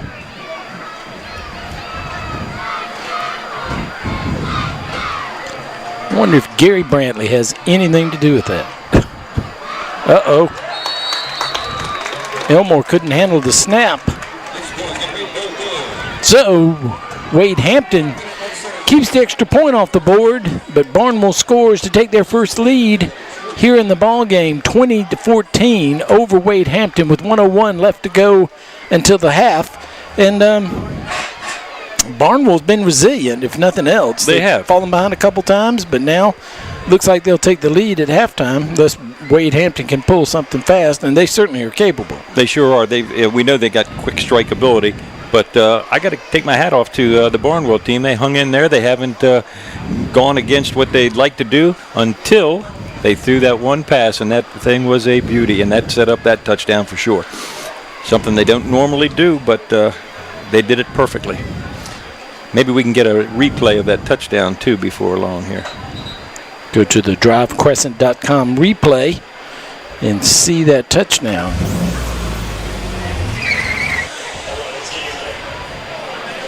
Yeah, that's nice effort. There's some blocking up front, too. Yes, indeed. And we could just barely see it, but you could see the penetration from the defensive line coming in from the left side of the offense. Nearly got there. Now, Toole with the kickoff. Let's see if here on the Pendarvis kickoff he goes ahead and drives it or tries to do a worm burner here. He kicks away, looking for the Tyler Tyer end zone this time, and he's going to get it into the end zone. Touchback. So the ball will come out to the 20-yard line. And Wade Hampton will have 80 yards in front of him to try to tie the score before the half. Barnwell won the opening coin toss and deferred to the second half, so Barnwell will get the ball first to open the second half. James Ford, number 9, was the deep receiver that time, and that makes me wonder about Deontay Franklin. Ankle might be enough to keep him out of the ball game for the rest of it. Franklin's over here on the bench. Still got his pads on, but sitting at the end.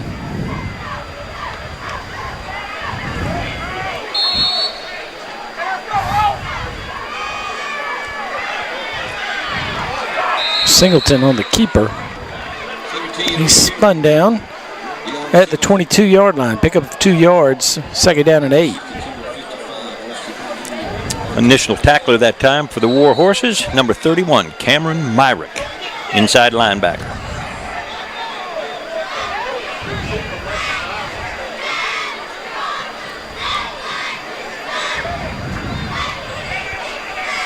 Three split wide to the right. Now the ball's on the ground. Ooh. That was a stampede of Warhorses that came over Singleton as he fell on the ball. And, you know, they've had a couple of those bad snaps that have hurt them badly. He was able to handle one of them and make something out of it, but a couple times he's lost good yardage because of that poor snap. It's third down. Looks like Barnwell's content. Wade Hampton certainly content after that play. Sure. Let the clock run out, and that's going to be it here in the first half. Wade Hampton came out early, had a good return. Barnwell stopped him on fourth down. However, in their second possession, Wade Hampton scored first. Barnwell matched that with an 80-yard run to tie things up. Wade Hampton answered that by taking a 14-7 lead. Barnwell just minutes ago, or tied it up at 14 and minutes ago, actually scored after a long pass to Keyshawn Johnson. Got him down inside the 10, and Buxton did the rest. Barnwell leads here at the half 20-14. Yeah, good first half for both teams, really. Offensively, both of them did a lot of nice things. All right, and both had one or two stops defensively. So an exciting ball game. Both teams playing hard, both teams playing well. I really thought that at the beginning of the ball game, Wade Hampton looked like the sharper team. All right, but as time went on, Barnwell was able to take advantage of what they had, and they've taken the lead back. All right, that's our score here at the half, 20-6, 20-14. And again, we thank DriveCrescent.com for those instant replays.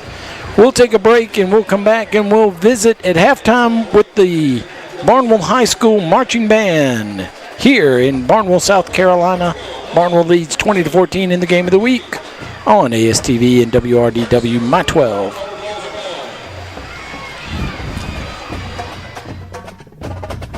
When I came in, Dr. Leah made me feel at ease.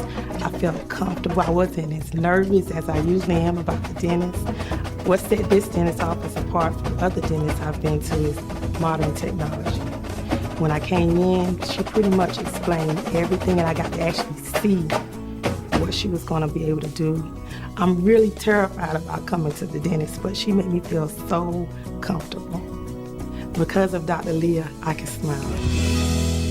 There are a lot of good car dealers around. Some have better prices than others. 9 times out of 10, B&B Ford has the best price. Give B&B Ford a try before you buy. Anything from anybody, anywhere, at any price. Click b-bford.com or call B&B Ford. It takes just a minute of your time to see if B&B Ford can save you money. Remember, B&B Ford is a good dealer with better prices than most. And most times, we have the best prices of all.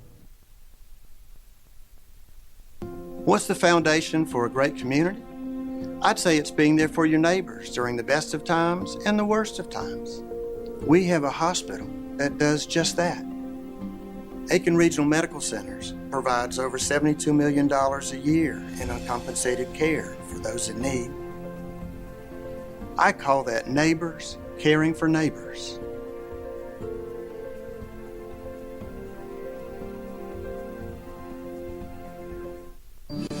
I've worked at our family's dealership for over 14 years, and I've watched how my dad treats his customers. I've seen them come back again and again because we treat them right. Now that I'm stepping up to be the general manager, I plan on carrying on that tradition because treating people right sets Satcher apart from the competition. We know you're going to shop around, but remember, at Satcher Ford, you're always going to pay the prices you're quoted. No dock fees, no surprises. That's the way Dad does it. That's how I'll continue to do it. Hi, I'm Richard Pendarvis. For over 63 years, my family's been serving the CSRA. Their success is credited to a no-hassle and truly enjoyable experience. Repeat and referral business along with the best prices, service, and selection is what keeps them ahead of the competition. So if you or anyone you know is in the market for a new, used truck, car, or SUV, make the short drive to Edgefield, South Carolina. And hey, let us put a new Chevy in your driveway. Unsure of the forecast? Security Federal Trust, a division of Security Federal Bank, has you covered with expert services to help you build, manage, and protect your future for you and your loved ones. Security Federal Bank, helping people, changing lives. Security Federal Bank has a long tradition of focusing on the customers we serve. That's why we offered the convenience of the area's only 7-day banking at our Columbia County location on Evanstown Center Boulevard.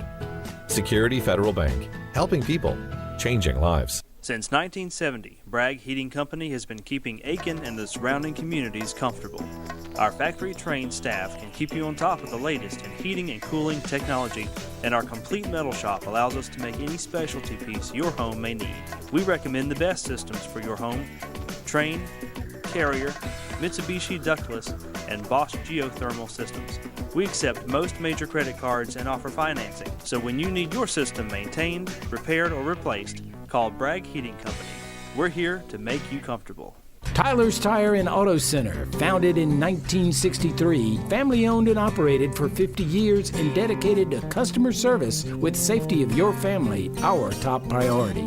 Tyler's Tire is a full-service tire retail, tire repair, and automotive repair facility with ASC certified mechanics. Located in 2 locations, 1019 Richland Avenue West and 1518 Whiskey Road. Let our family take care of yours. Tyler's Tire and Auto Center.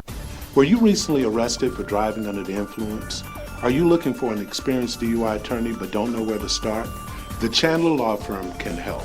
We know being charged with a DUI is an intimidating and frightening experience. A DUI conviction can lead to fines, court costs, probation, license suspension, and even jail time. Time is of the essence. The sooner you call, the more likely we're able to protect your rights. You can count on Chandler.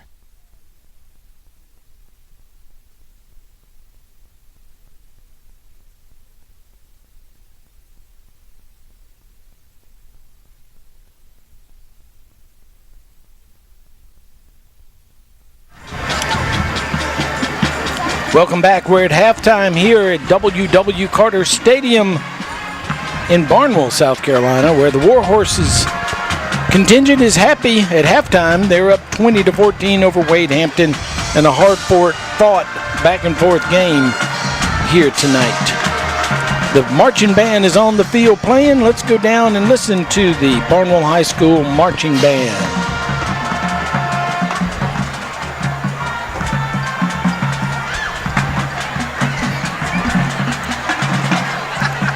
Do you guys have me?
All right, the Barnwell High School marching band, as we pointed out earlier, we're on the visitor side of the field. Kind of interesting. There's two press boxes at Barnwell. They've got one on the home side. The home side's the newer side, and we're over on the visitor side in the older press box, but it's still pretty nice compared to some of the ones we've been in. Yeah, this isn't bad at all. We've got plenty of room. Vision is not bad. I like the stadium. I like the hedges that they have at one end of the field. The field itself, which I always like to look at, is terrific. Okay, nice grass, some good grass out there, well lined, well taken care of. You can tell that they've got some pride in their team up here in Barnwell. Yes, and the reason I point that out now and why we're not on that side of the field so that we can really see the marching band, and we don't have the microphones on that side of the field, and they're playing to the home side. So we wanted to show them, give them credit. They're doing a great job out there. Once again, thanks to the Barnwell High School concession stand for bringing us some food here in the first half. I think we're going to make it. Oh, I think we'll make it easily. It was a nice treat to have that up here. If it's all the same to you, James, we're happy with coming back to Barnwell anytime. Would be great.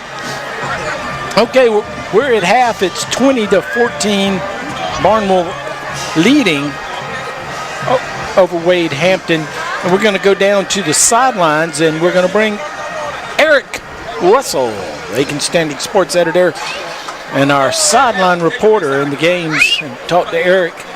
Eric, is the game as good on the field as it looks from up here? It certainly is, and I'm sure Ken is glad that we got to see some passing there at the end of the game to set up that, or end of the half to set up that big touchdown there to give Barnwell the lead coming into this game. They haven't had much experience trailing this season, but they've handled it well here after going down twice. Did you see how well that ball was thrown, Eric? It was thrown really well. Perfect. And it wasn't just your little short dunk pass, screen pass. That was about 40 yards in the air, strike. Yes. It was very nice. And my first thought was Ken got his wish. And I'll tell you what, the other thing that has been impressive, Pete Elmore has some speed also. I mean, he can move back there. So they have some other weapons they can add to their repertoire. I'm convinced, all right? Didn't take a whole lot to convince me, but I think he could do the job without any problem. They have a wealth of talent back there in that backfield. Yeah, they do. Lots of speed. Very, very good. very impressed with Barnwell so far, and Wade Hampton. Wade Hampton's a good team, and certainly Singleton was what was advertised. Yes, he certainly is broken free for a couple of touchdowns there.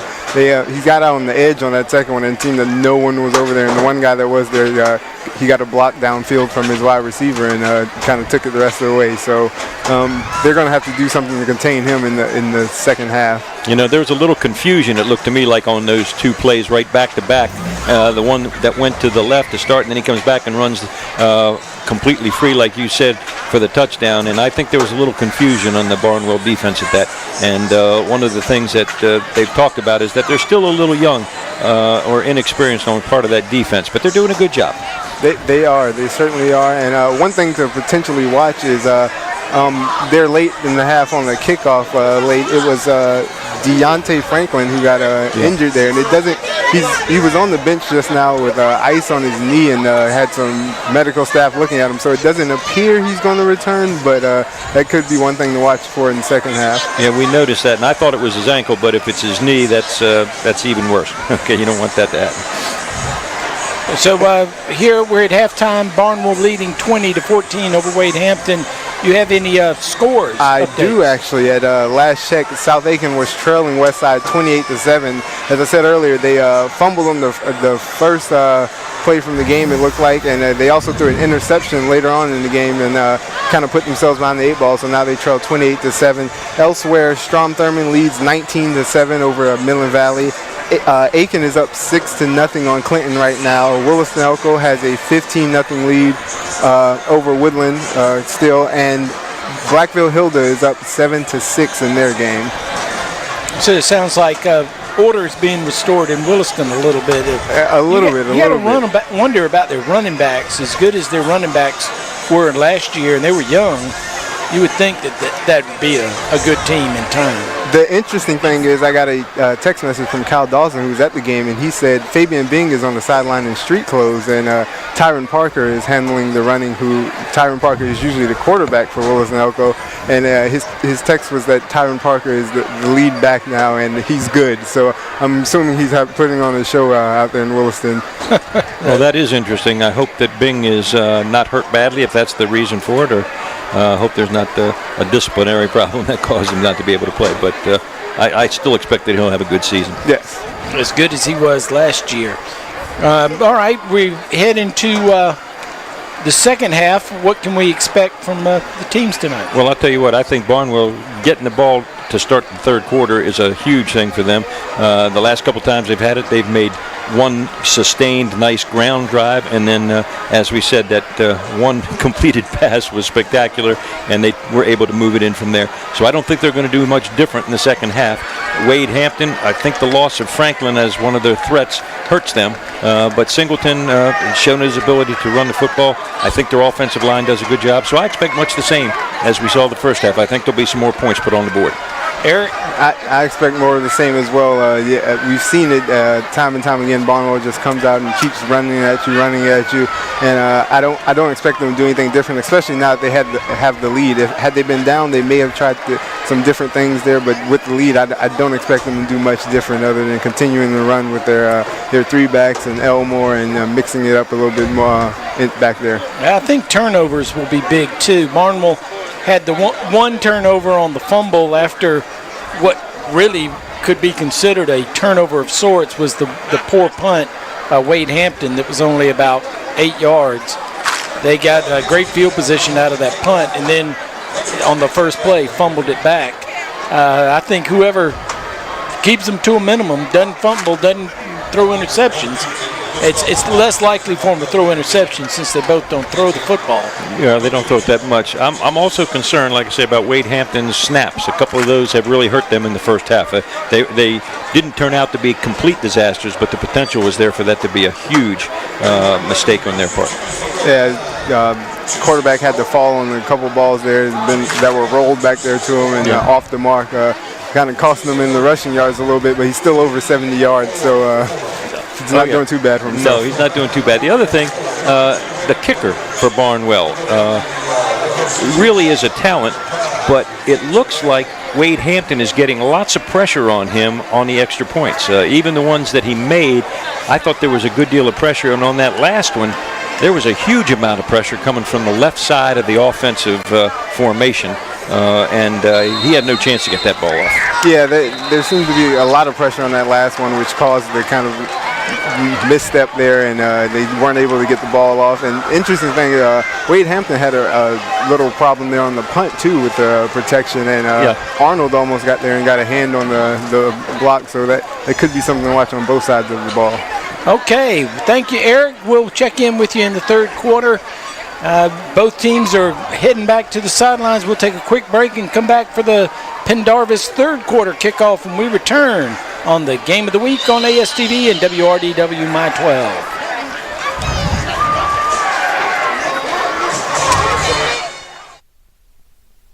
When I came in, Dr. Leah made me feel at ease. I felt comfortable. I wasn't as nervous as I usually am about the dentist. What set this dentist office apart from other dentists I've been to is the modern technology. When I came in, she pretty much explained everything, and I got to actually see what she was going to be able to do. I'm really terrified about coming to the dentist, but she made me feel so comfortable. Because of Dr. Leah, I can smile. There are a lot of good car dealers around. Some have better prices than others. 9 times out of 10, B&B Ford has the best price. Give B&B Ford a try before you buy. Anything from anybody, anywhere, at any price. Click b-bford.com or call B&B Ford. It takes just a minute of your time to see if B&B Ford can save you money. Remember, B&B Ford is a good dealer with better prices than most. And most times, we have the best prices of all. What's the foundation for a great community? I'd say it's being there for your neighbors during the best of times and the worst of times. We have a hospital that does just that. Aiken Regional Medical Centers provides over $72 million a year in uncompensated care for those in need. I call that neighbors caring for neighbors.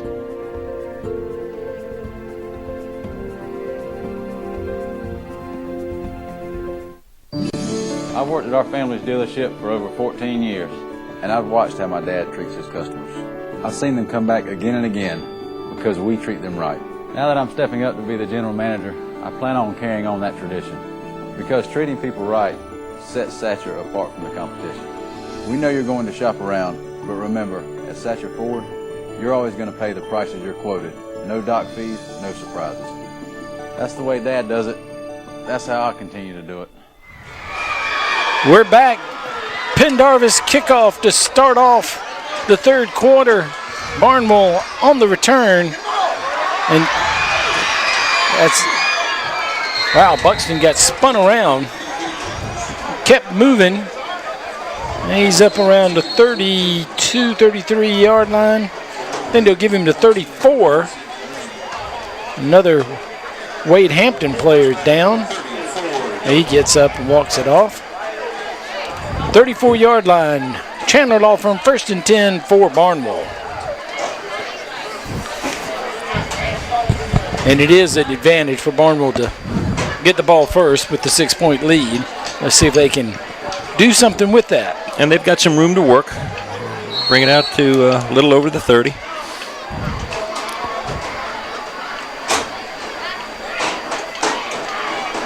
They go back to the compact offense with 2 tight ends. Give it to Buxton.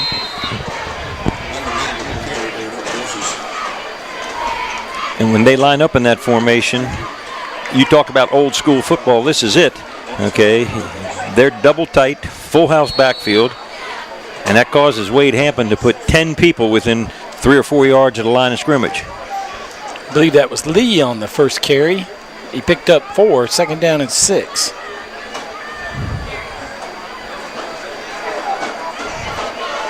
This is Buxton. Buxton works hard, keeps moving his feet. He's going to get the necessary 7 yards out to the 45-yard line where he picks up another Chandler Law Firm 1st and 10 for Barnwell.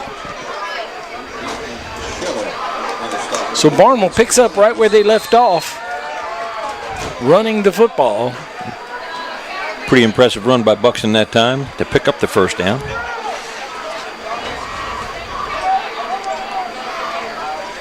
This time Johnson, Keyshawn Johnson with the ball. He breaks back inside. Look for a hole. Looked like he might break it. As it is, he picks up 10 yards. We have a flag down. And a flag trailing the play. And as we usually say, I bet that's holding. It is. Good call by the coach. That'll be downfield, so that'll soften the pain a little bit. They'll move it 10 yards to the 39-yard line. So instead of a first down into Red Devil territory, they now have a first down and 16.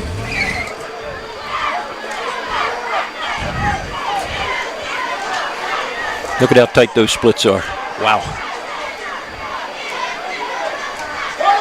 Rolls looking to pass. He's got a man. Flips it out and hits him in the shoulder pads. It bounces up in the air. Again, nice play by Barnwell. Executed perfectly, except couldn't reel that one in. And you know, as effectively as they run the football, the play action pass should be quite a weapon for them. Very, very fortunate with the ball in the air like that. They didn't have an interception because it ricocheted off the shoulder pads and had some height. It was in the air for a long time, wasn't it? Now Barnwell goes to the spread formation again. Wide receiver to the right, two to the right, one to the left. Sends Johnson in motion. Johnson gets the ball and runs right into a Wade Hampton end, who did a great job of containment. That's how you draw it up, right? That was a great defensive play by Wade Hampton. All right, terrific penetration on that one. They lost 2. Third down, 18. And that should have been Chris Orr, number 15, that made that play. Came up and shut it down immediately. Now, I just noticed, too, on the offensive line for Barnwell, number 75 looks like a clone of 77, and he's only a freshman. Now back to pass, a little screen play, and that was covered. Probably a good thing he let the ball go. Buxton didn't catch it because he was getting ready to be wiped out for a loss. And Chris Orr, outside linebacker, not only did he stop the sweep earlier, the play before, but he comes up to just destroy any chance that screen pass had any chance of success. And 2 big plays by number 15. So the holding play comes up big, stops Barnwell's drive. They had a first down into Wade Hampton territory. Now they come up short. Putting pressure on the kicker that time. Gets off a wobbly one. And it's going to be inside the 40, out of bounds around the 37. And Wade Hampton will get their first possession of the second half, trailing 20-14. And the penalty was a killer, just a killer. They had things rolling. Could not overcome the 1st and 16. The drop pass also probably plays into that as well. Sure.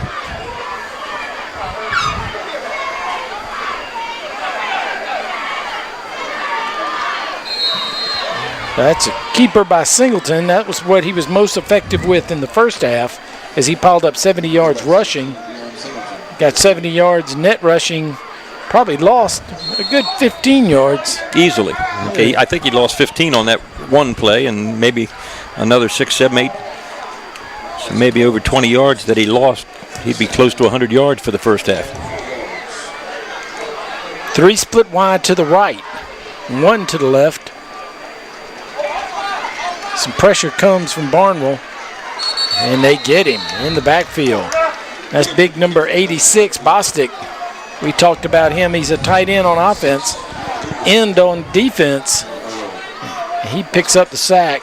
I bet he looked like a monster coming back there. I bet he did.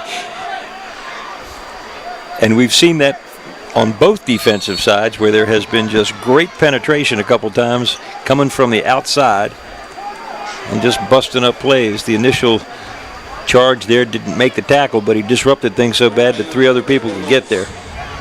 His timing was perfect, and nobody touched him. Man in motion. Fake, drop back to pass, throws over the middle. Got his man. That's number 6, Elijah Wright. First time we've called his name tonight. As they get up over the 50-yard line into Warhorse territory, they move the chains. Chandler Law Firm 1st and 10 at the 46. And I like the composure of Singleton on that play. It was a drag across the middle from the left side, coming to the right, and he just bided his time, threw the ball nice and soft, right on target. Big play. So 3 split wide to the left, 1 to the right. Throws it quickly to his left, skips it out there. Was trying to get it out to Murdaugh and see if he can make a man miss and go aways. As it turns out, incomplete pass, 2nd down and 10. All right, and Darren Hammond, number 7, came from his outside linebacker position, and he was blitzing. Really disrupted the throw. I'm sure Singleton couldn't see very well in terms of finding his receiver because there was a man right in his face as soon as he caught the football.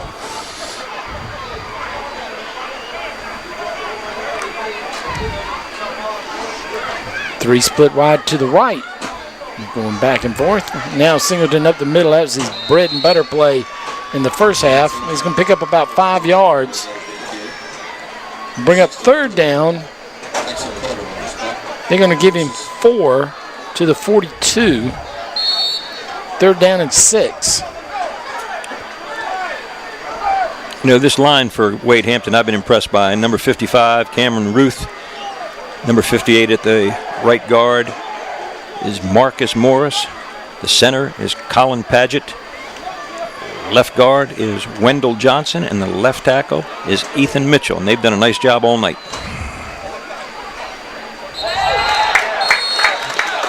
Drew Barnwell off sides. I think that was the design of that. Went on a different count. Barnwell bit. They caught him. Won't be a 1st down. It'll still be about a yard short, but it'll make it 3rd and very short.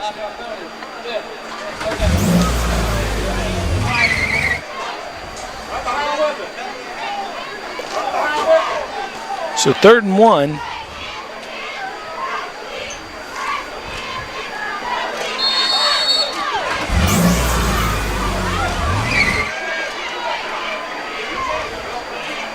Now up under center. And a man pulling to the left to get behind the quarterback sneak.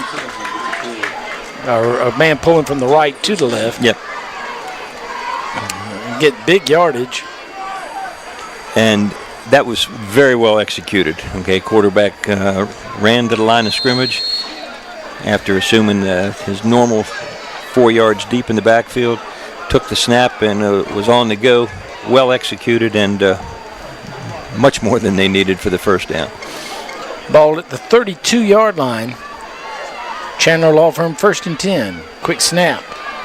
Singleton going through, and here comes the flag. I was going to say, the way his head snapped, You had to think that had to be a face mask. Yeah, it certainly looked like it from the way that it was reacted to.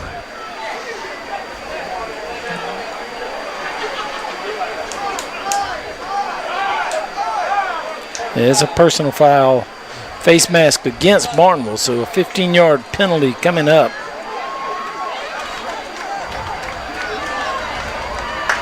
And if it's from the end of the run, which is inside the 30, that means half the distance to the goal line. I think we'll be down to around the 15-yard line.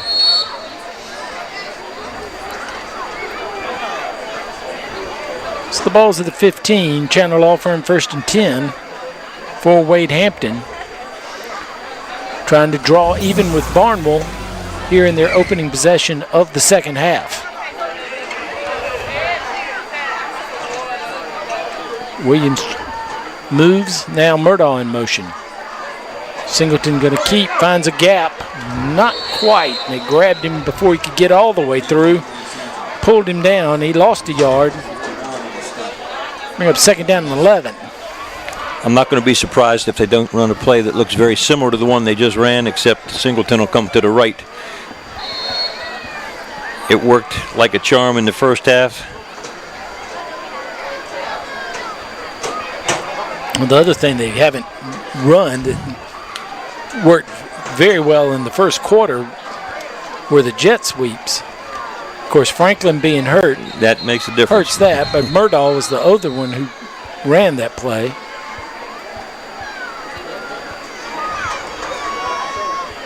Now they're sending some players to the sidelines. I'm going to assume that's an equipment issue with their shoulder pads. So replacements come in and they have to fix the shoulder pads, perhaps. There's several of the players that have their jerseys tucked underneath the pads. Now they're going to have to call a timeout. Wade Hampton going to go get all their jerseys squared away. We'll take a break with them in this Bragg Heating Company timeout on the field.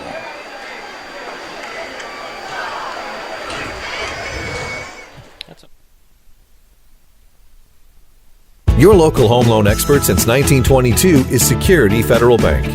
Our home loan experts will help you choose the ideal home financing solution for your individual needs. Security Federal Bank offers conventional, FHA, VA, USDA, and renovation loans with local underwriting, local processing, local decisions. Call your local home loan experts today at 803-641-3000. Security Federal Bank, helping people, changing lives.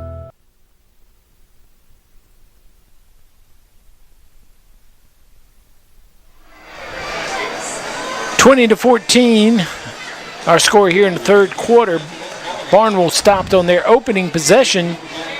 They had driven the ball inside the 50-yard line into Red Devil territory, only to have a 10-yard holding penalty pull them back. They went 3 and out from there, and now Wade Hampton on their first possession has moved the ball down to the 16-yard line. It'll be second down and 11. So there was a little confusion as to equipment on the Wade Hampton team. I'm sure they got that all straightened out now, and we're ready to go. And they've been moving the ball effectively. Second down, 10 yards to the Red Devils. On the 16-yard line. Back to pass. Look, hit. And he may have fumbled. Let's see, we got a flag that came down, and the referee threw the flag and wasn't really paying attention. Boswick ended up with the ball. There were 3 or 4 defensive red shirts in there immediately. I'm not sure what the flag was about.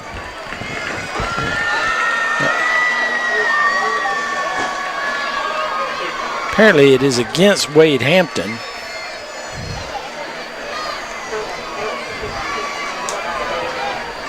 Again, he turns his back. They do have it on the PA, and they announce it. And he did announce it, but I did not catch whether it was holding.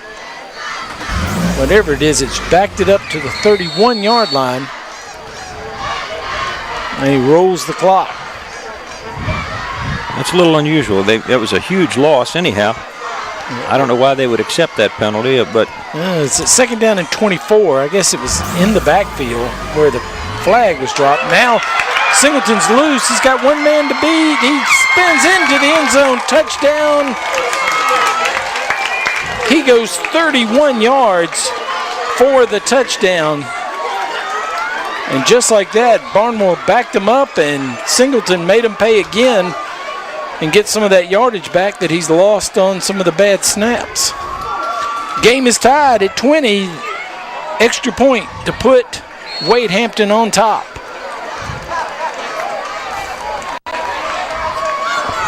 And it's over his head instead of low, and they're going to just fall on it. So both teams miss the extra point on their third touchdown, so we are tied at 20 here in the third quarter. 4:37 left to go till the fourth. Well, we say it a lot, and bad snaps can really change the tenor of a game. They had a chance to take the lead right there. All they had to do was good snap. Their kicker is certainly capable, and unfortunately, a poor snap. We're tied 20-20. And it wasn't like the holder missed it. No. That was about 6 feet over his head. There was no chance on that one. And it went over the kicker's head as well. So Wade Hampton equals Barnwell's mistake on the extra point, and we're tied at 20, which, based on what we've seen tonight, no surprise that we're tied. And if we could see that replay again, it would be great. Okay, I'd love to try to check out exactly how they busted him so free. So they've had some neat blocking schemes in there. Maybe we can get it after the kickoff. On the drivecrescent.com instant replay.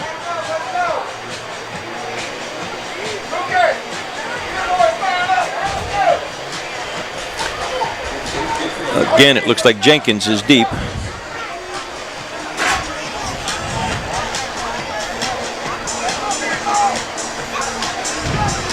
So Johnson, Keyshawn back to receive, and he's got Buxton to his right. Buxton's gotten most of the returns tonight, and he's going to get another chance here. Feels that about the 17-yard line.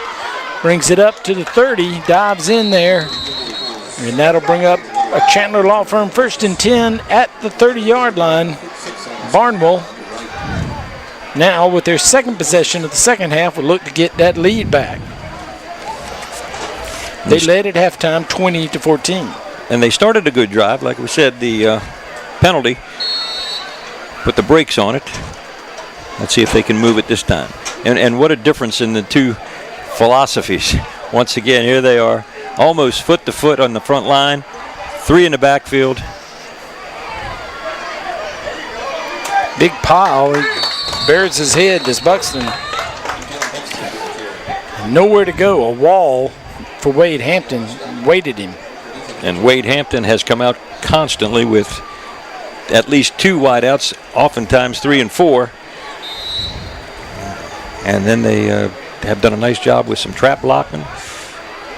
Looks like some read option, and their quarterback, Singleton, has put them in a tied position. 2 yards on the play, 2nd down and 8. Cross buck, and you could hear the fans possibly call that as they yelled cross buck. And Wade Hampton was ready for it. Going to be a loss on that play. Going to lose a yard. 3rd down and 9.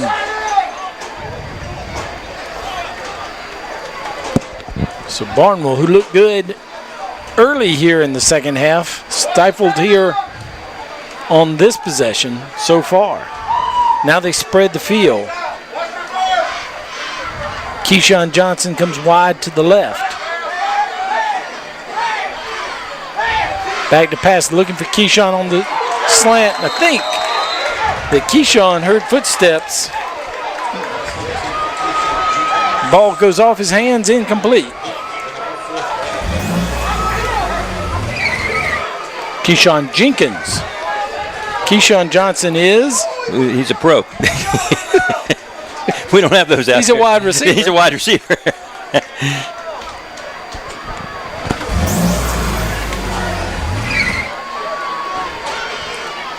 That's why we pay you the big bucks, to keep me straight. Punt, end over end, not particularly deep. Let's see what kind of rolls out of bounds. So Wade Hampton going to have good field position as it's out of bounds at the 45-yard line. Wade Hampton back on offense. I'm sure Keyshawn Jenkins doesn't mind being called Keyshawn Johnson. Well, we may find out at the end of the ball game. Keyshawn. He scores another touchdown, he might be our most valuable player. Yeah, we probably should get the name right.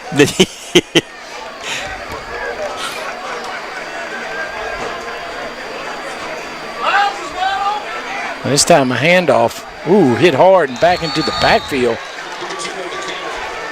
That was Williams on the carry. Williams got hit hard as he got to the line of scrimmage and knocked back across the 45. They're going to give him his forward progress, give him a couple yards, 2nd down and 8. But he was hit hard. Javante Ross, number 62, and number 64, Jackson Carter, both around that tackle right there. Good penetration again. Nice tackle.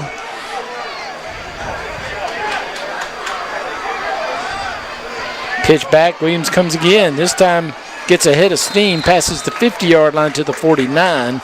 will be short of a first down. It'll bring up 3rd down and 4. But once again, they're into Barnwell territory. They're going to mark him all the way to the 48-yard line.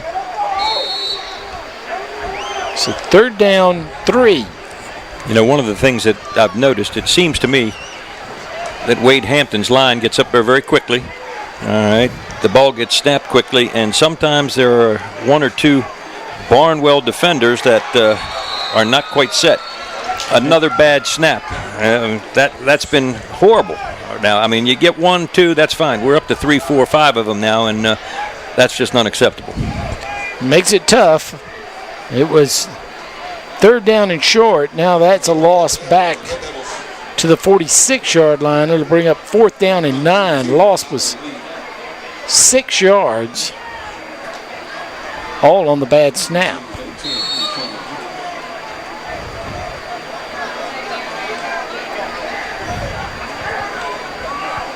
So Jenkins back to return. High end over end. It's going to come up short and roll, take a Wade Hampton bounce, then stop around the 28-yard line.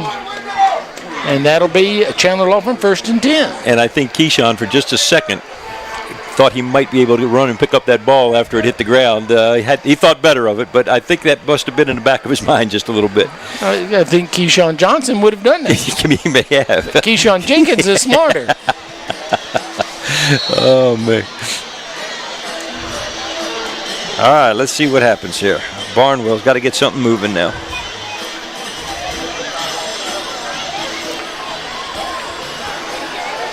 Barnwell came out, started the second half with the first possession, moved the ball, got a first down, but has gone nowhere since. This is Lee. Michael Lee goes nowhere. He spun down, no gain, 2nd down and 10. Chris Orr once again has had a big ball game defensively for Wade Hampton, and also number 22, Pernell Maxwell, in the backfield. And when they're up in that tight formation, Wade Hampton is now just selling out. They're bringing linebackers. They're getting good penetration. And as I said earlier, they've got 10 people within 3 to 4 yards of the line of scrimmage. Makes it tough. They're going to try to get around the side. Buxton with the ball. Gets a little bit of room. Gets it up over the 25. Let's say the 26-yard line. Picks up 4, 3rd down and 6. Again, Wade Hampton made some adjustments on defense and are now shutting them down. And that was one quick 3rd quarter, as we've got 3 quarters in the book. We've got 1 more to go, and we are tied here at W.W. Carter Stadium in Barnwell, South Carolina. Barnwell 20, Wade Hampton 20, and you're watching the game of the week on WRDW My 12 and ASTV. Hi, I'm Richard Pendarvis. For over 63 years, my family's been serving the CSRA. Their success is credited to a no-hassle and truly enjoyable experience. Repeat and referral business along with the best prices, service, and selection is what keeps them ahead of the competition. So if you or anyone you know is in the market for a new, used truck, car, or SUV, make the short drive to Edgefield, South Carolina. And hey, let us put a new Chevy in your driveway.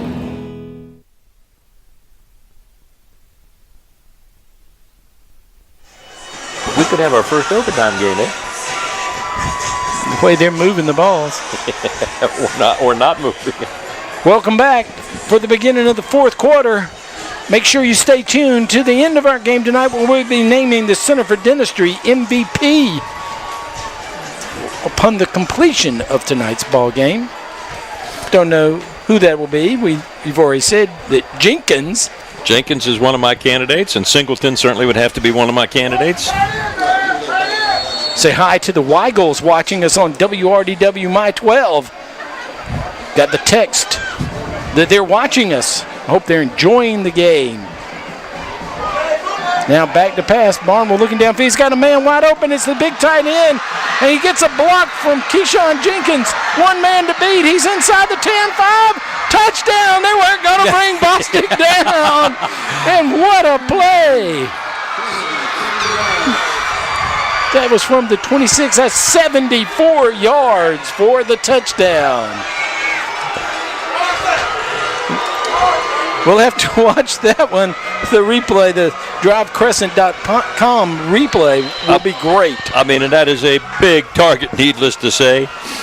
And they've got a third and long. It's an obvious pass situation, okay? But they made something great come out of it. It's one of those things where basically they had been stopped running the ball. They had to throw it. They did it extremely well. Toole with the point after try. It's been an adventure. It's up. It's good. Barnwell takes the 7-point lead just like that as they score on the first play of the fourth quarter, 27-20. And just came out of your mouth. We were looking at overtime, and I guess they don't really want to play overtime. And that big tight end just released. Immediately he released, and really nobody picked him up right away. And a great block by Jenkins to keep that from being a block in the back. And Jenkins, smart. He just stays away. Okay, he's behind the runner. Just let it go. Okay. And number 3. Plenty of time to throw the football. Wide open. All right. Great block. Nice block. Nice block. Number 3 trailing that play. That's Dazzlin Thompson, which may have the best name of a football player that we've had this season, Dazzlin. But Dazzlin could not bring the big guy down. Was that a 74-yard pass? Is that what we said? 74 yards on the pass. So let's see if Toole's pumped up. He's kicked it into the end zone the last time from here, the Pendarvis kickoff. Barnwell now with the lead. Kicks this one high. Won't get to the end zone. Going to come a little short. About the 12-yard line. Fielded. Uh-oh. And that was quick for Murdaugh. He was one step from breaking out and maybe going the distance. Somebody caught him. They yelled for a face mask over here on the visitor's side, but did not get the call. The ball's marked at the 28-yard line. Chandler Law Firm, 1st and 10 for Wade Hampton. And if anything we've seen tonight, it's the team that gets behind by a touchdown answers with a touchdown. And there were a lot of hands up around the head on that tackle, but no face mask evidently. So Singleton back to work. Drops back, looks for a pass. Hit a man in the shoulder pad. Whoa. That was very, very nearly an interception as the ball got stuck on his shoulder pad for a second. It was intended for number 9, James Ford. He couldn't hold on. Also was a flag on the play. So if he caught it, I don't know that it mattered. A chop block. I believe that's a half a distance to the goal. And there to 28. That would put him back to the 14. It's a 10-yard penalty.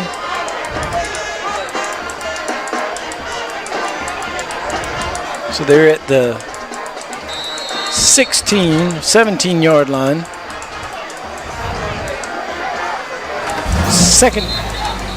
Repeat first down. And now they're going to discuss the walk-off. And they'll move it up a yard. I was going to say, that was neither half the distance or 10 yards. All right, now it's 10 yards. 1st and 20. Wade Hampton goes on the dive play with the quarterback keeping it. That's been a big play for Wade Hampton. This time gets him a couple of yards. It's 2nd down and 18.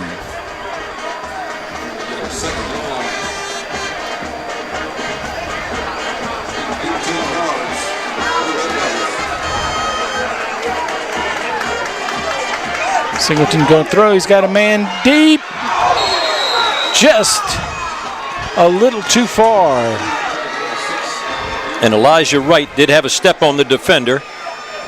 And the defender was Keyshawn Jenkins. And he was beat by a step. The ball was thrown fairly well, but just out of his reach.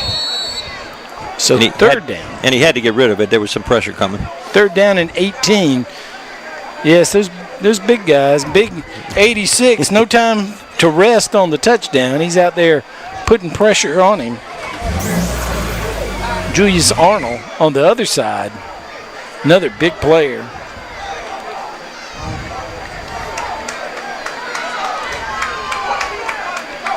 Now going to roll a little to his right, stops. Going to throw long. He had a step. He's got it. And this one may go the distance. You got Jenkins chasing him. He's going to pull him down in the end zone. Touchdown. No flags. Wade Hampton, 80 yards.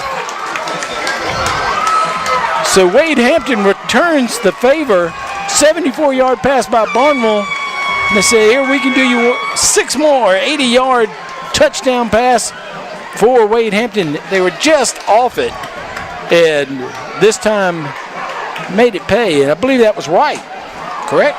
I think it was James Ford. Was it number 9? Number 9, James Ford. James Ford.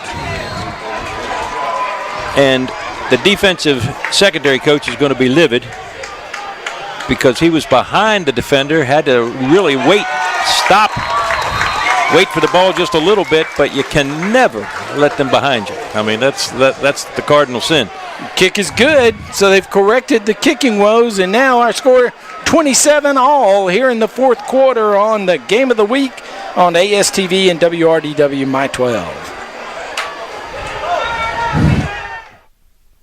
Tyler's Tire and Auto Center, founded in 1963, family-owned and operated for 50 years and dedicated to customer service with safety of your family, our top priority. Tyler's Tire is a full-service tire retail, tire repair, and automotive repair facility with ASC certified mechanics. Located in 2 locations, 1019 Richland Avenue West and 1518 Whiskey Road. Let our family take care of yours. Tyler's Tire and Auto Center.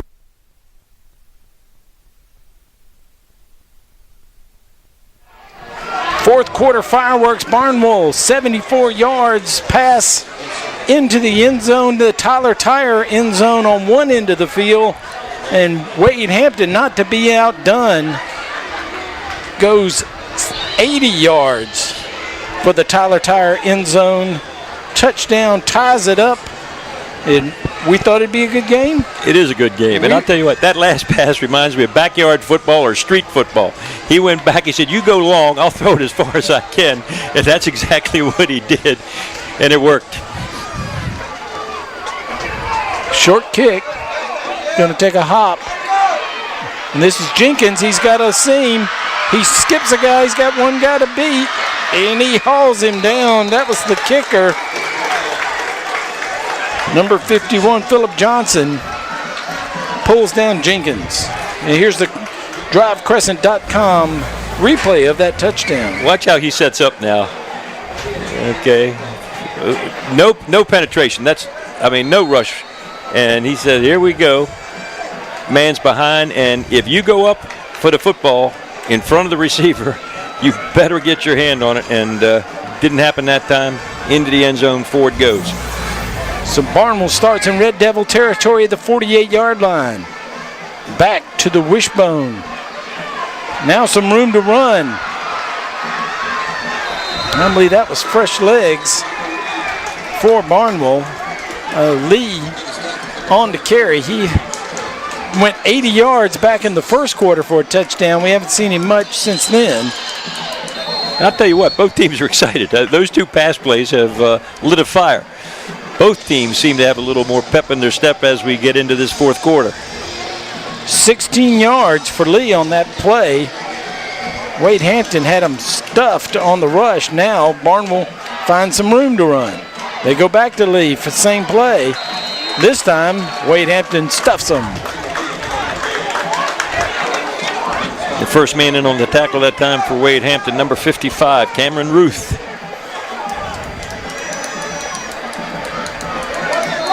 Lee able to lean forward, pick up a yard, 2nd down and 9.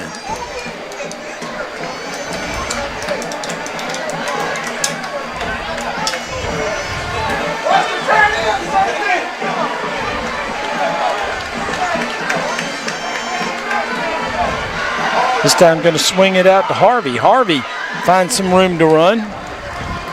He's listed as their fullback, but that time out of the tailback position.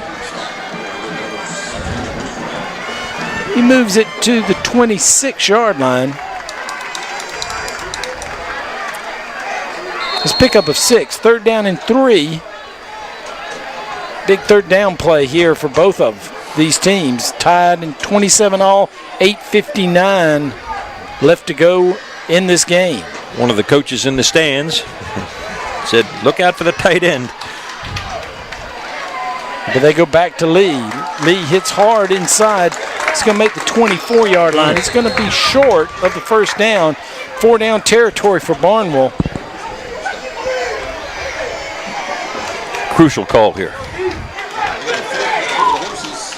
So this is going to bring up 4th down and 1, and now here comes a flag. And now this official is over here close to the sidelines. The only thing this could be is on somebody from the sidelines of Wade Hampton. Oh, it's a sideline warning. And the head coach from Wade Hampton turns around and says, for goodness sakes, get back. Everybody's got a get-back coach. You know, you have to have one of those on the sideline. And his job is just tell everybody to get back so we don't get one of those things. 4th down and 1. Huge play for Barnwell. Huge play for Wade Hampton. Handoff inside, going to get the 1st down and more, dragging people with him. What a run. Refused to go down, got in behind those big offensive linemen, and Buxton picks up the 1st down plus some inside the 20 to the 18-yard line. And that's good coaching. Marcus McCaffin and Earl Bostic led that charge over on the right-hand side. Big number 77 and big number 86. Good place to run the football. And you got people that big, it's good coaching to run behind. That's exactly right. Chandler Law Firm 1st and 10. Run to the left side. This is Jenkins. Jenkins stuffed at the line of scrimmage. He's brought down back in the backfield, not before he picked up a yard. Picked up 2, 2nd down and 8. And Jenkins is not a big running back. Usually when we've seen him, he's tried to get to the outside. That time he went off tackle. Picked up a couple.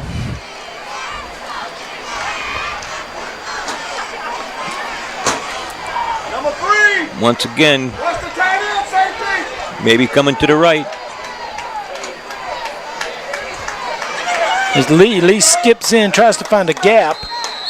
He's going to pick up a couple of yards, but he's going to be well short of the 1st down.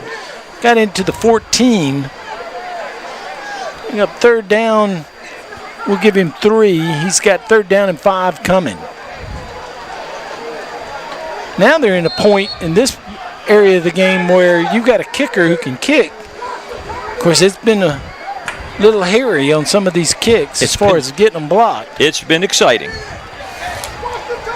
I think they want to have a good play here, so they end up with nothing more than 4th and short. They do split Boswick out wide. Now, big play. I believe that was Buxton. No, that was Harvey with the ball.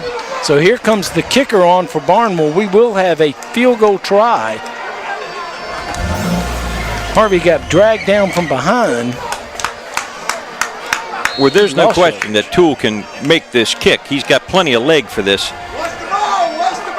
I just don't know if they're going to get it off. I'm not going to be shocked if it doesn't get blocked. Ball's at the going to be spotted at the 23, a 33-yard field goal for Toole. Sizes it up. He's ready. The snap, the kick, flags are up. It is good, but let's wait and see what the flag is. I would think offsides. And if it is offsides, it's going to be an interesting call.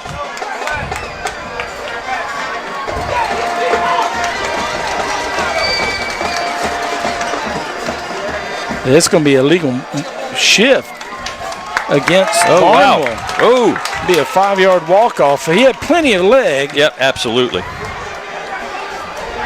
Illegal shift. I missed that one. I didn't see it.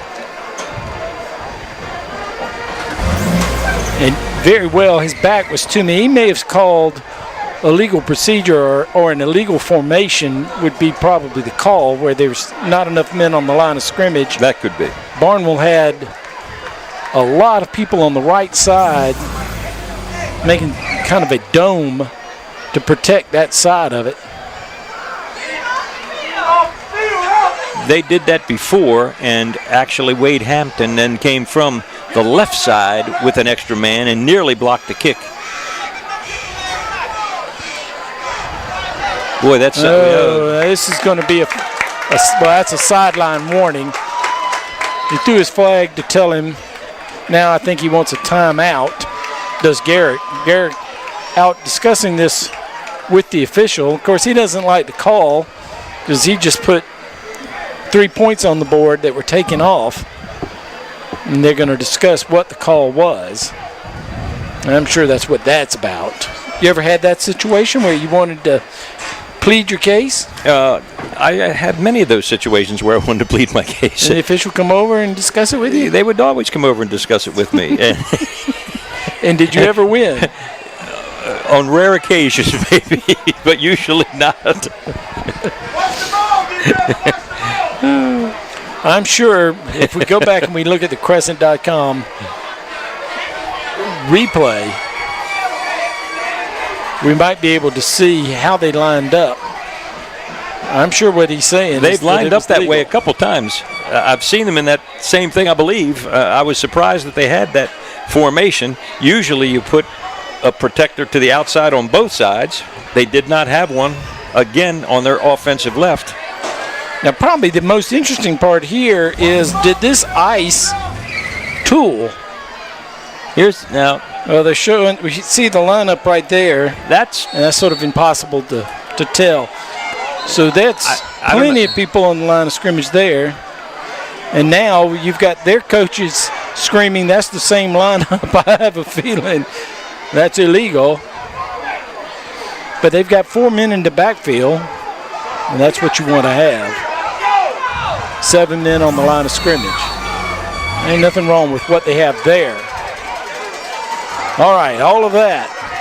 Can Tool put that aside and drive it through? Now it's at the 27. This is a 37-yard field goal.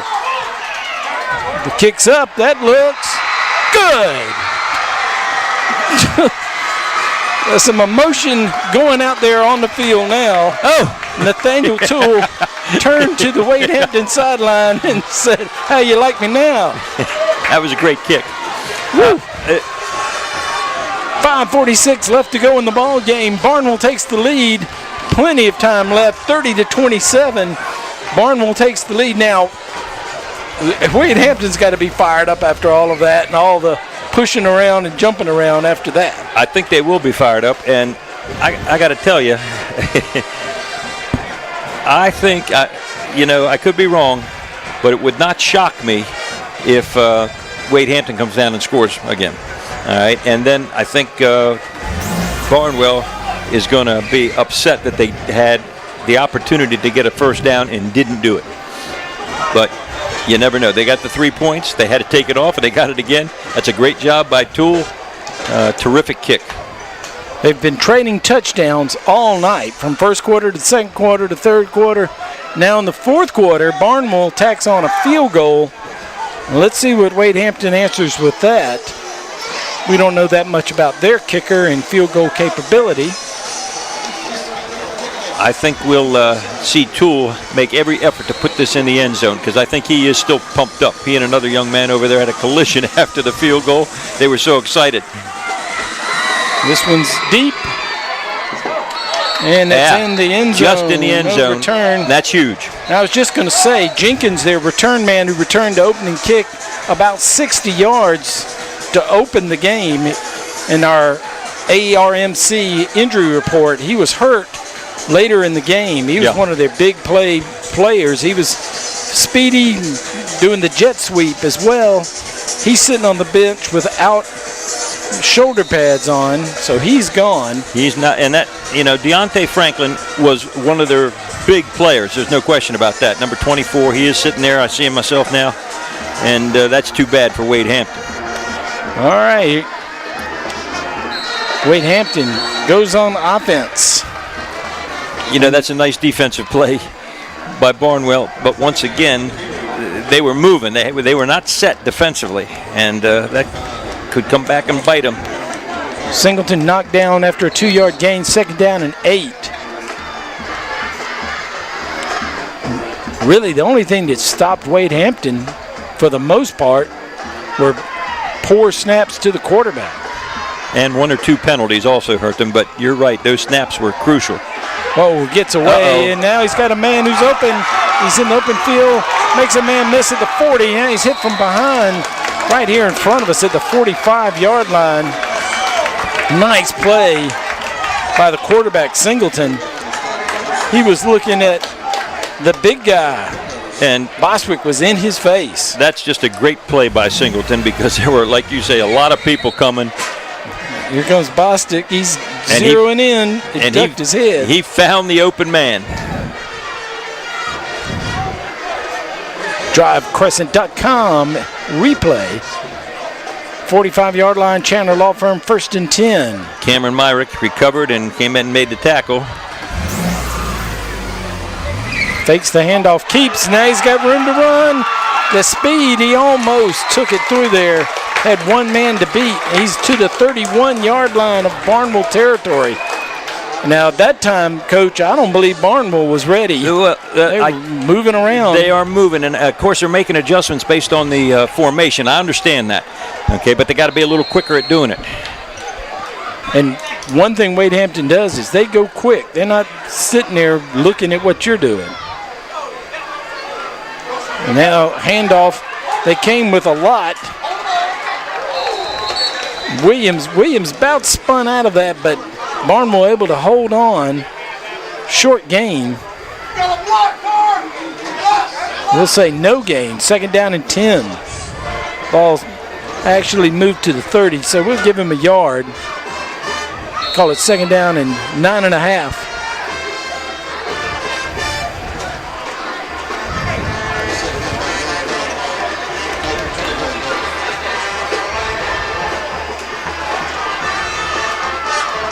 There's another low snap, but Singleton picks it up. Able to get going pretty quickly. Didn't seem to slow him down a lot on that play. Gained 3 yards. And to be honest, he was very lucky on that one because there was a blitzing linebacker who had a bead on him. Just missed him.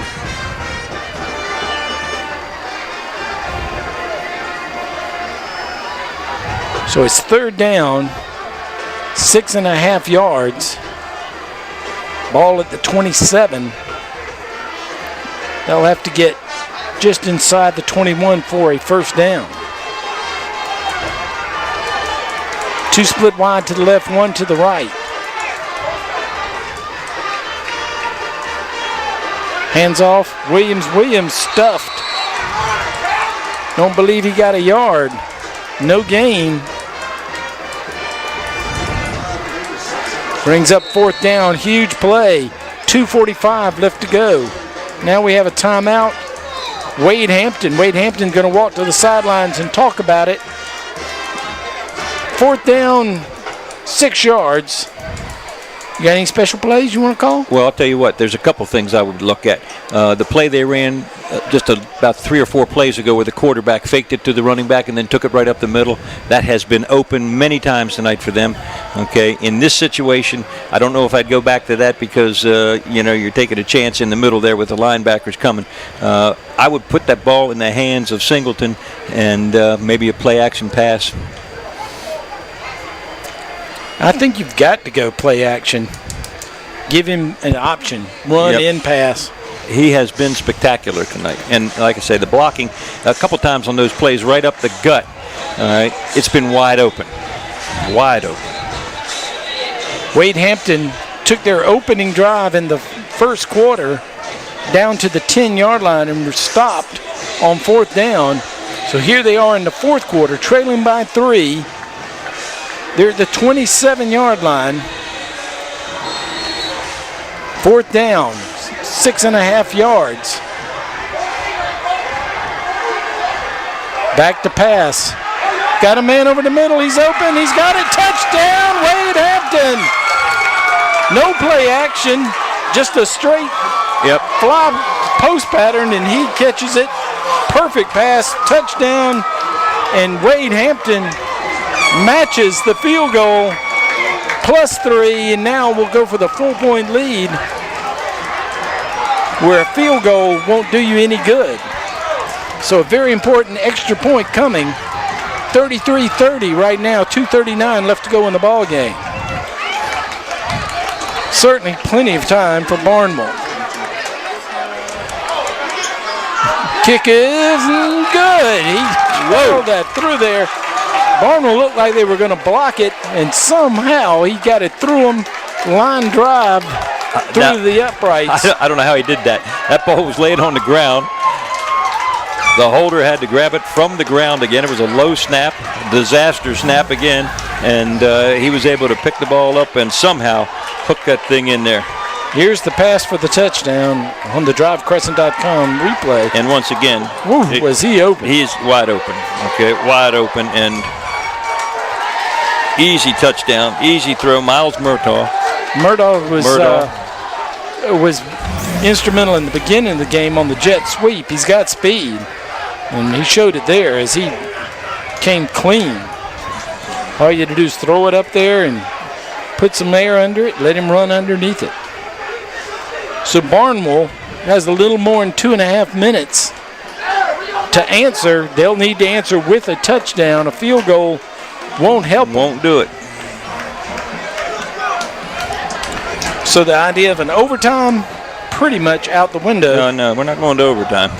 Of course, after which game was it that Notre Dame. They blocked the extra point? Yeah. Notre Dame in Texas. Blocked the extra point and ran it back for 2 points. And on to overtime.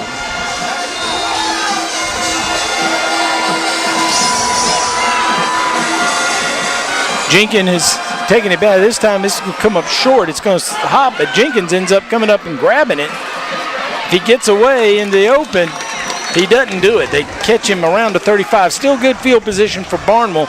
Look, they tried to short kick it to keep it away from Jenkins, and he still was able to get it. Smart call. Stay tuned at the end of tonight's ball game. The Center for Dentistry MVP. And it's still on the line. It could go either way at this point. This drive right here will determine it.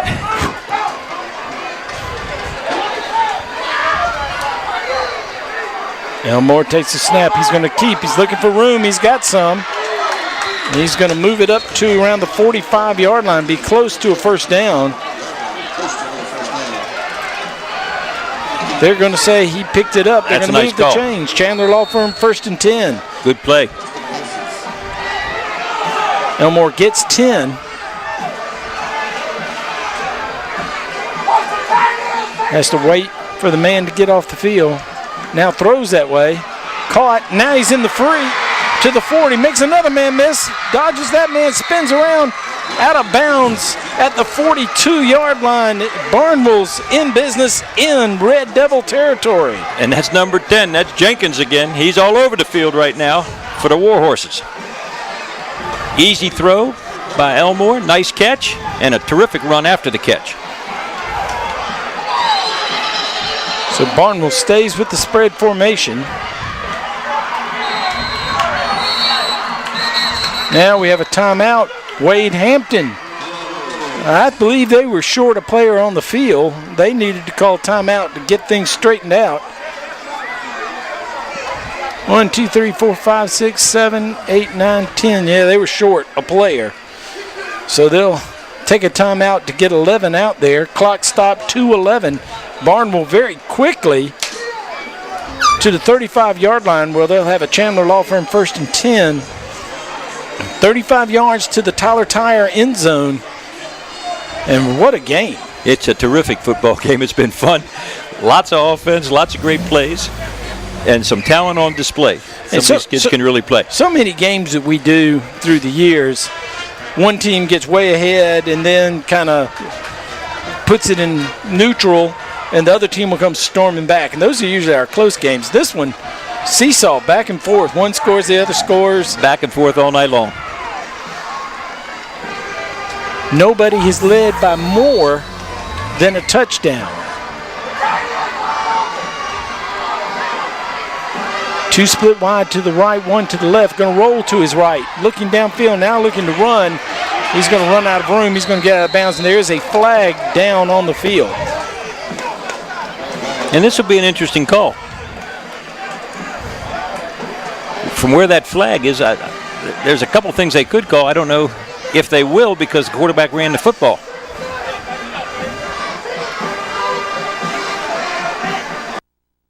Can't be a man downfield. Well, I don't know what it is right there. I was thinking it would be offsides one way. Well, they usually blow the ball dead. Or illegal formation. They're calling something on Bostic. He's upset. Illegal receiver downfield. They ran the football. Throw a pass. I don't see how. I don't know how they can call that.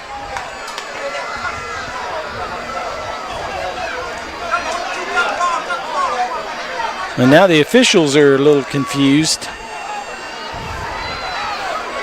Now, they haven't walked off anything.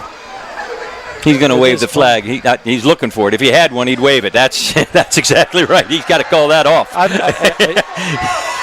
I think he realized he was just telling them what the flag was and didn't wave it off because the ball is right where Elmo ran out of bounds. He gained a yard, 2nd down and 9. That's fine. It's easy to get confused, and we understand that as long as they get it right. Talk to each other. So the clock stopped when he got out of bounds. So Elmore will start it again. Two split wide to the left, one to the right. Got a blitz coming from the other side. Now he's got some room to run. He's going to throw the ball, and it's caught. Good catch over there by number 7, Darren Hammond. He had a pass earlier in the night. It ricocheted off his shoulder pads, incomplete. Did a good job on that one, making the catch. And there looks like there may be a flag on the far side of the field. Now let's see if we can pick up what the penalty is. There is a flag down. Let's see what they got. We'll see who's happy and who's sad.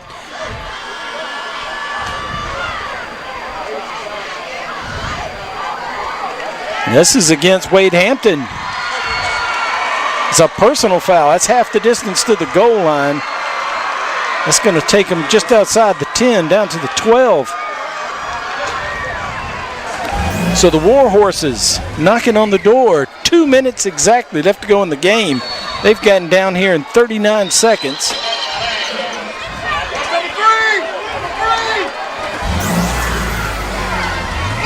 Now he's going to keep. He's got some room in the middle. He's going to get inside the 5 to the 4. Now that looked like Singleton. Okay, he faked it a running back, and he takes it right up the gut. Huge play. They're going to say he was down at the 5. So it's 2nd down. Looks like 3 yards to go for the first down. 2nd and 3. And the clock is running.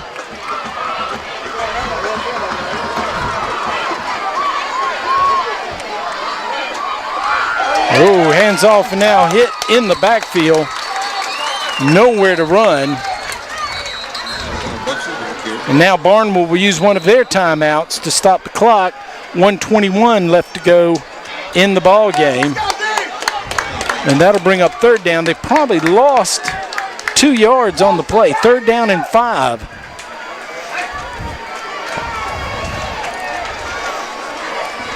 Nice drive by Barnwell. We can't be sure whether they're going to get it in or not, but they didn't hang their hats. They didn't hang their heads, I should say. They marched right down the field. This is pretty impressive. It was interesting. They were spreading the field, trying to spread out Wade Hampton and run the ball. Didn't work at all. I wonder if they come back to the bunched up 2 tight end set, wishbone look, and maybe take Jenkins, which they did early in the game, let him go wide to the left, give him some room to run with Buxton out in front. That scored a touchdown earlier in the first half. We'll see what they come with here. They've got 2 plays to pick up the first down. They can pick up the first down and get a fresh set of downs inside the 5. So keep that in mind. Don't have to score, but they are running out of time on the clock.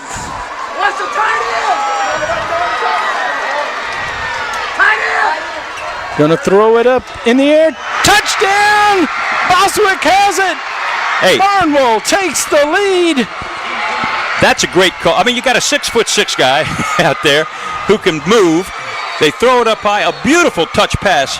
All right, a beautiful throw by the quarterback, and what a play. What a drive by Barnwell. That's impressive. They go up by 2. There's 1:16 left on the clock. Plenty of time for Wade Hampton to get down the field and at least attempt a field goal to tie the game up. So this is an important extra point. Barnwell has missed one extra point on a botched snap. Snap is down. Kick is good. Barnwell takes the lead 37-34 in a shootout here at W.W. Carter Stadium. Whew. I'll tell you what, that was impressive. That was a beautiful drive. What a gutsy call. That was a gutsy call and well executed. And I'm telling you, beginning of the ball game and in our pregame show, I talked ad nauseum probably about can they throw the football. They've answered that in spades. They can throw the daggone football effectively, and Elmore can run the football also. Okay, terrific effort. Both teams are playing just great tonight. Offensively, they've been terrific. And this isn't over. A minute and 16 seconds. Wade Hampton doesn't need much time to score. Absolutely not. And we've seen some interesting things. Now, Toole, the kicker for Barnwell, we've talked about him all night. He's a good kicker. He can kick it in the end zone. And that's exactly what they need here, is for him to kick it in the end zone, let them start from the 20. You know, too many teams try to hit those ground balls up the middle and end up with the ball out at the 35, 40-yard line. You see it on the college level all the time. Yep. High school, you have an advantage. You kick that thing in the end zone, they can't return it if it's only 1 yard in. So here's Toole. And he hits the line drive. And nobody's picking it up. Now it's up. This is Williams with the ball. He'll get outside the 30 to the 31-yard line. So not quite as good as kicking it in the end zone, but still a long way to go. 1:08 left to go in the ball game. And Wade Hampton needs 69 yards to get to the Tyler Tire end zone. I'll tell you, I think Coach Fligg with Wade Hampton and his staff have done a terrific job tonight. Got a man. This is a flea flicker. Oh, and he ran right by him. This is Williams. He sort of staggered. It looks like he pulled a hamstring or maybe even a calf. I'm not sure he caught a cramp, but he kept running. And when we look at he's still laying on the field down here on the sidelines. What a play. The flea flicker had Barnwell bamboozled. And when he got around the corner, he was hopping on one leg. If he had been 100%, I think he was in the end zone, but he was obviously hopping. You're exactly right. And, you know, we talked about the weather earlier. It's been a little warm here tonight, and that's the first indication that we may have had a cramp. I don't know whether he cramped up or whether he'd pulled a muscle. The ARMC injury report is Williams, number 2, is now on the sideline, so they'll be without him. Easy throw. Now back to pass. Going for the end zone, going the whole way. Out the side of the end zone. No flags. Barnwell had it covered. Would have been a heck of a catch, and he would have had to keep his foot in bounds. But that was quite a throw in itself. So 2nd and 10 coming up, 52 seconds. Plenty of time for Wade Hampton to take a few shots here at the end zone, maybe pick up a first down, get closer. 22 is Pernell Maxwell. He's in the ball game, replacing Williams. Now they get it over to Murdahl. Murdahl makes a man miss. Now turns it inside, still on his feet. He's down to the 10-yard line. This is an unbelievable game. This is fun. Certainly in field goal range now, but you know Wade Hampton is looking for more, looking for the win. First and goal, timeout. Barnwell was trying to run a man off the field, so they called timeout, and they're going to talk about it. They've taken the chains down, so it's first and goal. But like you say, this has been quite a ball game, and neither team wants to quit. And the thing that has been most impressive to me about these wide receivers, that was a wide open pass. It was an easy throw for the quarterback and a good reception, okay? But the run after it was something special, okay? He was hit by a couple people, and he picked up a lot of yardage. Take a look at it in the DriveCrescent.com instant replay. This is actually the play before. Yeah. Watch him limp around the side where he pulls his muscle. Oh, he pulled it right there, it looked like. That's got to be a hamstring. What an effort.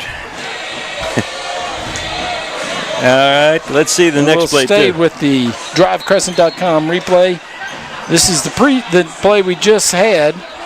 No, this is the incomplete pass in the end zone. You know, that was close. That was very close. Looked like the one to Tansy Richardson last week. And here's that play, but we got to play on the field. Snap back under pressure. Here comes Barnwell. Barnwell, he gets around the left side. He turns inside. He's tackled inside the 5-yard line. Singleton. Clock runs, 28 seconds. Takes the snap. He kills it. Spikes it. Yep. So it'll be third down and goal. I think he made the first down on that last play. Oh, it is third down. Okay. Third down and goal. I believe he's at the 1-yard line. And that's what they put, 3rd and 1 on the board. Hard to tell from our angle up here in the press box. And Barnwell scrambling, trying to set the defense. Now trying to get a man off the field. I don't know if they got him off. They stuffed him. Clock is running. He doesn't have time to spike the ball this time. The clock's at 14. He's trying to get him up to the line of scrimmage, down to 10 seconds. Calling out the signals. 6, he snaps. Barnwell's got him stuffed. It goes down. The clock's going to run out. Barnwell's going to win the ball game. Whoa, what a stop. Barnwell holds on at the 1-yard line and wins this one 37-34. And a mad celebration out on the field by Barnwell. Heartbreak for Wade Hampton. One of the most exciting games we've ever had. Both teams up and down the field. They would not be denied until the very last play. And it looked like a rugby scrum. Wade Hampton was doing everything they could to push their quarterback into the end zone, and they just couldn't do it. Barnwell, what a stop. I believe that Singleton had time to get everybody set and run the play. But that's a lot of pressure to be under. You see that clock running and people are running around and you're just trying to make sure you get a snap off and give yourself a chance. And boy, did they give themselves a chance. They sure did. Tackled at the 1-yard line short. He spiked the ball. On first down, he got down to the 1, gained 9 yards short. Spiked the ball to stop the clock. Third down, lost a yard it looked like. And then on 4th down, just couldn't get a reasonable playoff. No timeouts left. And what a game. Both teams now. I'm telling you, you won't believe the deal I got. Dad loves telling people about the great deal he got on our AT&T bundle. I saved tons of money. Right now, he's talking to someone about how he only pays for the high-speed internet, TV, and home phone services he wants. Because I don't pay for services I don't need. Call AT&T now and bundle DirecTV, home phone, and high-speed internet for just $89.99 a month for 2 years, guaranteed. Now Dad's probably talking about how fast high-speed internet is and how much he loves the price. Love the price. Or how we save on mobile usage by connecting our Wi-Fi-enabled devices to the home Wi-Fi. Of course, it's a great deal. That's why I'm sharing it with you. Bye-bye now. Who was that, Dad? Wrong number. But I convinced him to get AT&T. Call AT&T now and bundle DirecTV, home phone, and high-speed internet for just $89.99 a month for 2 years, guaranteed. And now, monthly internet equipment and HD DVR service fees are included in this bundle price. Don't wait. Call an AT&T expert and switch today. You are watching My 12 TV, digital channel 12.2. The Insider, tracking the biggest stories making news today. Have you met Katie yet or no? Number 1, Katy Perry's tearful surprise for an Orlando shooting victim goes viral. I didn't even have an answer. I just stood there. We're with Tony Marrero today, who's opening up on how Katy helped him rise. No matter what you're going through in life, just keep on going.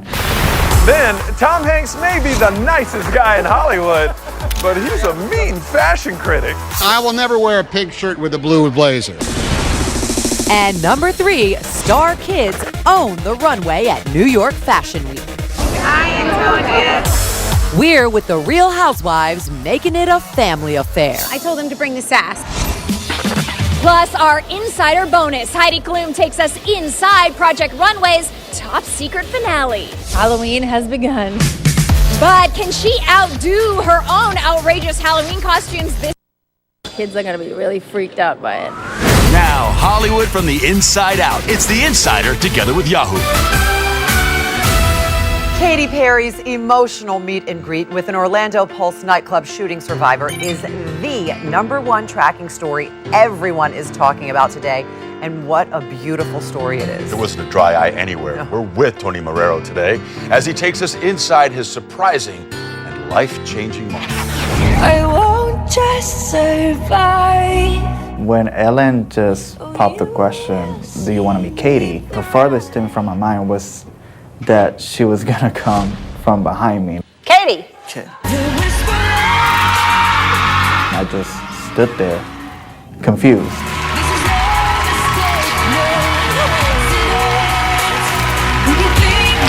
I'm like shaking right now. We're both shaking. We're both electrified by each other and so inspired. Victory is in my veins. The gripping, raw emotion contained in that embrace left both Katy and 30-year-old Pulse nightclub survivor Tony Marrero in tears. It's a viral moment that has been viewed more than 1 million times in less than 24 hours. Your lyrics to that song helped me from the day that I was in the hospital. You're amazing. Thank you. We're both lights. The song is Rise, and the lyrics were the mantra that kept Tony going while recovering from 4 shots to the back and a shattered arm. Oh God, how many times did I listen to Rise? I'm telling you, day and night. Every time there's something would hurt in my body, I would play the song, and that's what kept me going. Backstage of Ellen, Tony posted this selfie with Katy, and their off-camera conversation is one that will be forever treasured in his heart. She was asking me about my recovery. I was asking her about how's it going with the new album. That meant the world to me, that she made time to just come and meet me. To say Tony is a living, breathing miracle would be an understatement. The 4 bullets in his back each missed vital organs. He played dead, bleeding on the floor of the nightclub for over an hour. They had to give me 2 adrenaline shots to keep me going. While his wounds would eventually heal, tragically, the same can't be said for his good friend and Wizarding World of Harry Potter co-worker Luis Vielma. His smiling face would be included among the images of the 49 lives stolen that night. And I know that we lost one, but he's here with us. 2 weeks ago, Tony returned to Universal Studios Orlando for an emotional reunion with his former co-workers. That was the first time ever after the tragedy that I set foot in the Wizarding World of Harry Potter. I lost it. I love you guys so much. I miss you every single day that passes by. Tony's mission now is to inspire others who are coping through tragedy and feel helpless. The means for which he can do that have now been expanded thanks to Katy. I heard that you want to go to film school, so I personally want to pay for your first year at film school. I love her. I love Katy Perry, and I will always be thankful for that. I will still rise. You know, despite all the darkness that's going on right now, when you see something like that, it just shows you how much more love there is in the world. So true, Louis. All right, switching gears now to Tom Hanks. He is tracking at #2 today, and not just for being the nicest guy in Hollywood. Yo, come on in here. Yep. You were with him last night, and he really is just that nice. Yeah, he's incredible, Deb. just make sure he likes your outfit. I will never wear a pink shirt with a blue blazer. Let me put it that way. Are you dogging my pink shirt? I'm not dogging it. I'm just saying it ain't me. It ain't me. That's all it is. It's you. It's you. Oh, I like that. The two-time Oscar winner and part-time fashion critic was flying high last night at the Hollywood premiere of Sully. This is the captain. Brace for impact. Hank's latest hero is real-life pilot Chesley Sullenberger, famous for that Miracle on the Hudson. Mayday, mayday, mayday. This is Cactus 1549. He and his co-pilot Aaron Eckhart rock some serious stashes. His was like the Village People, 1979 kind of stash. Yeah, I kept asking, who are you? Are you the cop? Are you the guy in leather? Are you the construction? Who are you, man? Oh, you're the airline pilot. There you go. That's who you are.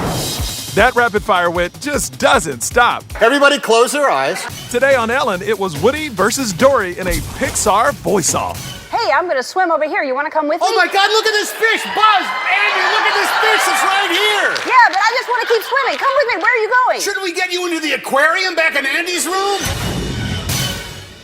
Tom is just the man. Now, if you ever wondered who played him in a movie, now we know, and that's going to be later. Oh, this is so good. Thank you, brother. You got it. All right, well, Fashion Week is tracking at number 3, and clearly it's not just for the grown-ups anymore. Kelty is joining us from inside the tents with more. What's going on, Kelt? Oh, Debs, there are bags and shoes that would have you swooning, but last night it was the celebrity kids' turn to take the runway. On our way, the little babies are gonna walk the runway. Real Housewives of New Jersey's Melissa Gorga having some Snapchat fun with her kids as the little ones prepared for their catwalk strut. So what do you say as in New York Fashion Week? Oh my gosh, I told them, bring your swag, bring your sass, enjoy it. It's a fun thing that, doesn't come around all the time. Say hi. Teresa Giudive's keeping the spotlight on 10-year-old daughter Melania while helping her get ready backstage. Last year, Teresa was still in prison for fraud. They want my daughter here. She is me. She's 2 years old. She is rotten. I'm dying to come back where my daughter is able to do this. But until then, it's just mommy. Putting the wow in JWoww, the former Jersey Shore star showing off her body after baby. She welcomed son Grayson on May 5th of this year. You look better than ever. I feel awesome. Oh my God, now I'm trying to tone and go to the gym and lift weights. I want to be this whole new person. And guys, I've got more Fashion Week coming your way, including the queen of Halloween, Heidi Klum's frightening We gotta talk about Justin Timberlake's triumphant return to fashion, and that is not the only gift he has for his fans today. JT tops what's trending on Yahoo Celebrity. Justin trending for his video post announcing his fashion line William Rast's new fall collection. The superstar entertainer also getting huge buzz for this. Tonight, when you're up there, look to your right, look to your left. That's who this show is for. Netflix has just picked up the rights to Justin Timberlake and the Tennessee Kids from Oscar winner Jonathan Demme. What a run. The film, which streams October 12th, features the final show-stopping performance of JT's 2020 Experience World Tour. 3, 2, 1. Timberlake posting to Twitter, "Who's ready to hashtag Timberlake and chill? Me and the Tennessee Kids." That was called my first breakup. Really, who was that with? This guy. Jessica Alba generating buzz for trying to sidestep Stephen Colbert's questions about her wrist tattoo. Is that his name? Is that his name? No. What does that mean? What is that? Is that a different language? Yes, it's Sanskrit. It's lotus in Sanskrit. It means the manifestation of spiritual beauty. The man in question? Well, some are saying it's Jessica's former Dark Angel co-star, Michael Weatherly. I hate surprises. The two were engaged in 2003 before calling it quits. It's unnecessary to talk about this. He's a famous actor. And that is precisely why you shouldn't get tattoos because of boys. That's no bull either. Coming up. But I don't know what to do. Why are Eva Longoria and Gina Rodriguez getting into utter nonsense? Find out in our Top Shots. Plus, It's incredible to watch the body transform. Like, for me, it's fascinating. oh baby, from Blake to Natalie, how Hollywood mamas are revealing pregnancies on their own terms. Posting on their social media, maybe a bump photo. Plus, Heidi Klum's Project Runway catwalk secrets. And guest judge Zendaya sounds off on her Spider-Man haters. Haters are good, you need that. Then Boys to Men celebrate their 25th anniversary. Are they worried this could be the end of the road? One of the challenges of fame would be, I guess, staying famous. That's funny. That's very true. Yeah, and it's next. That's the challenge. Closed captioning provided by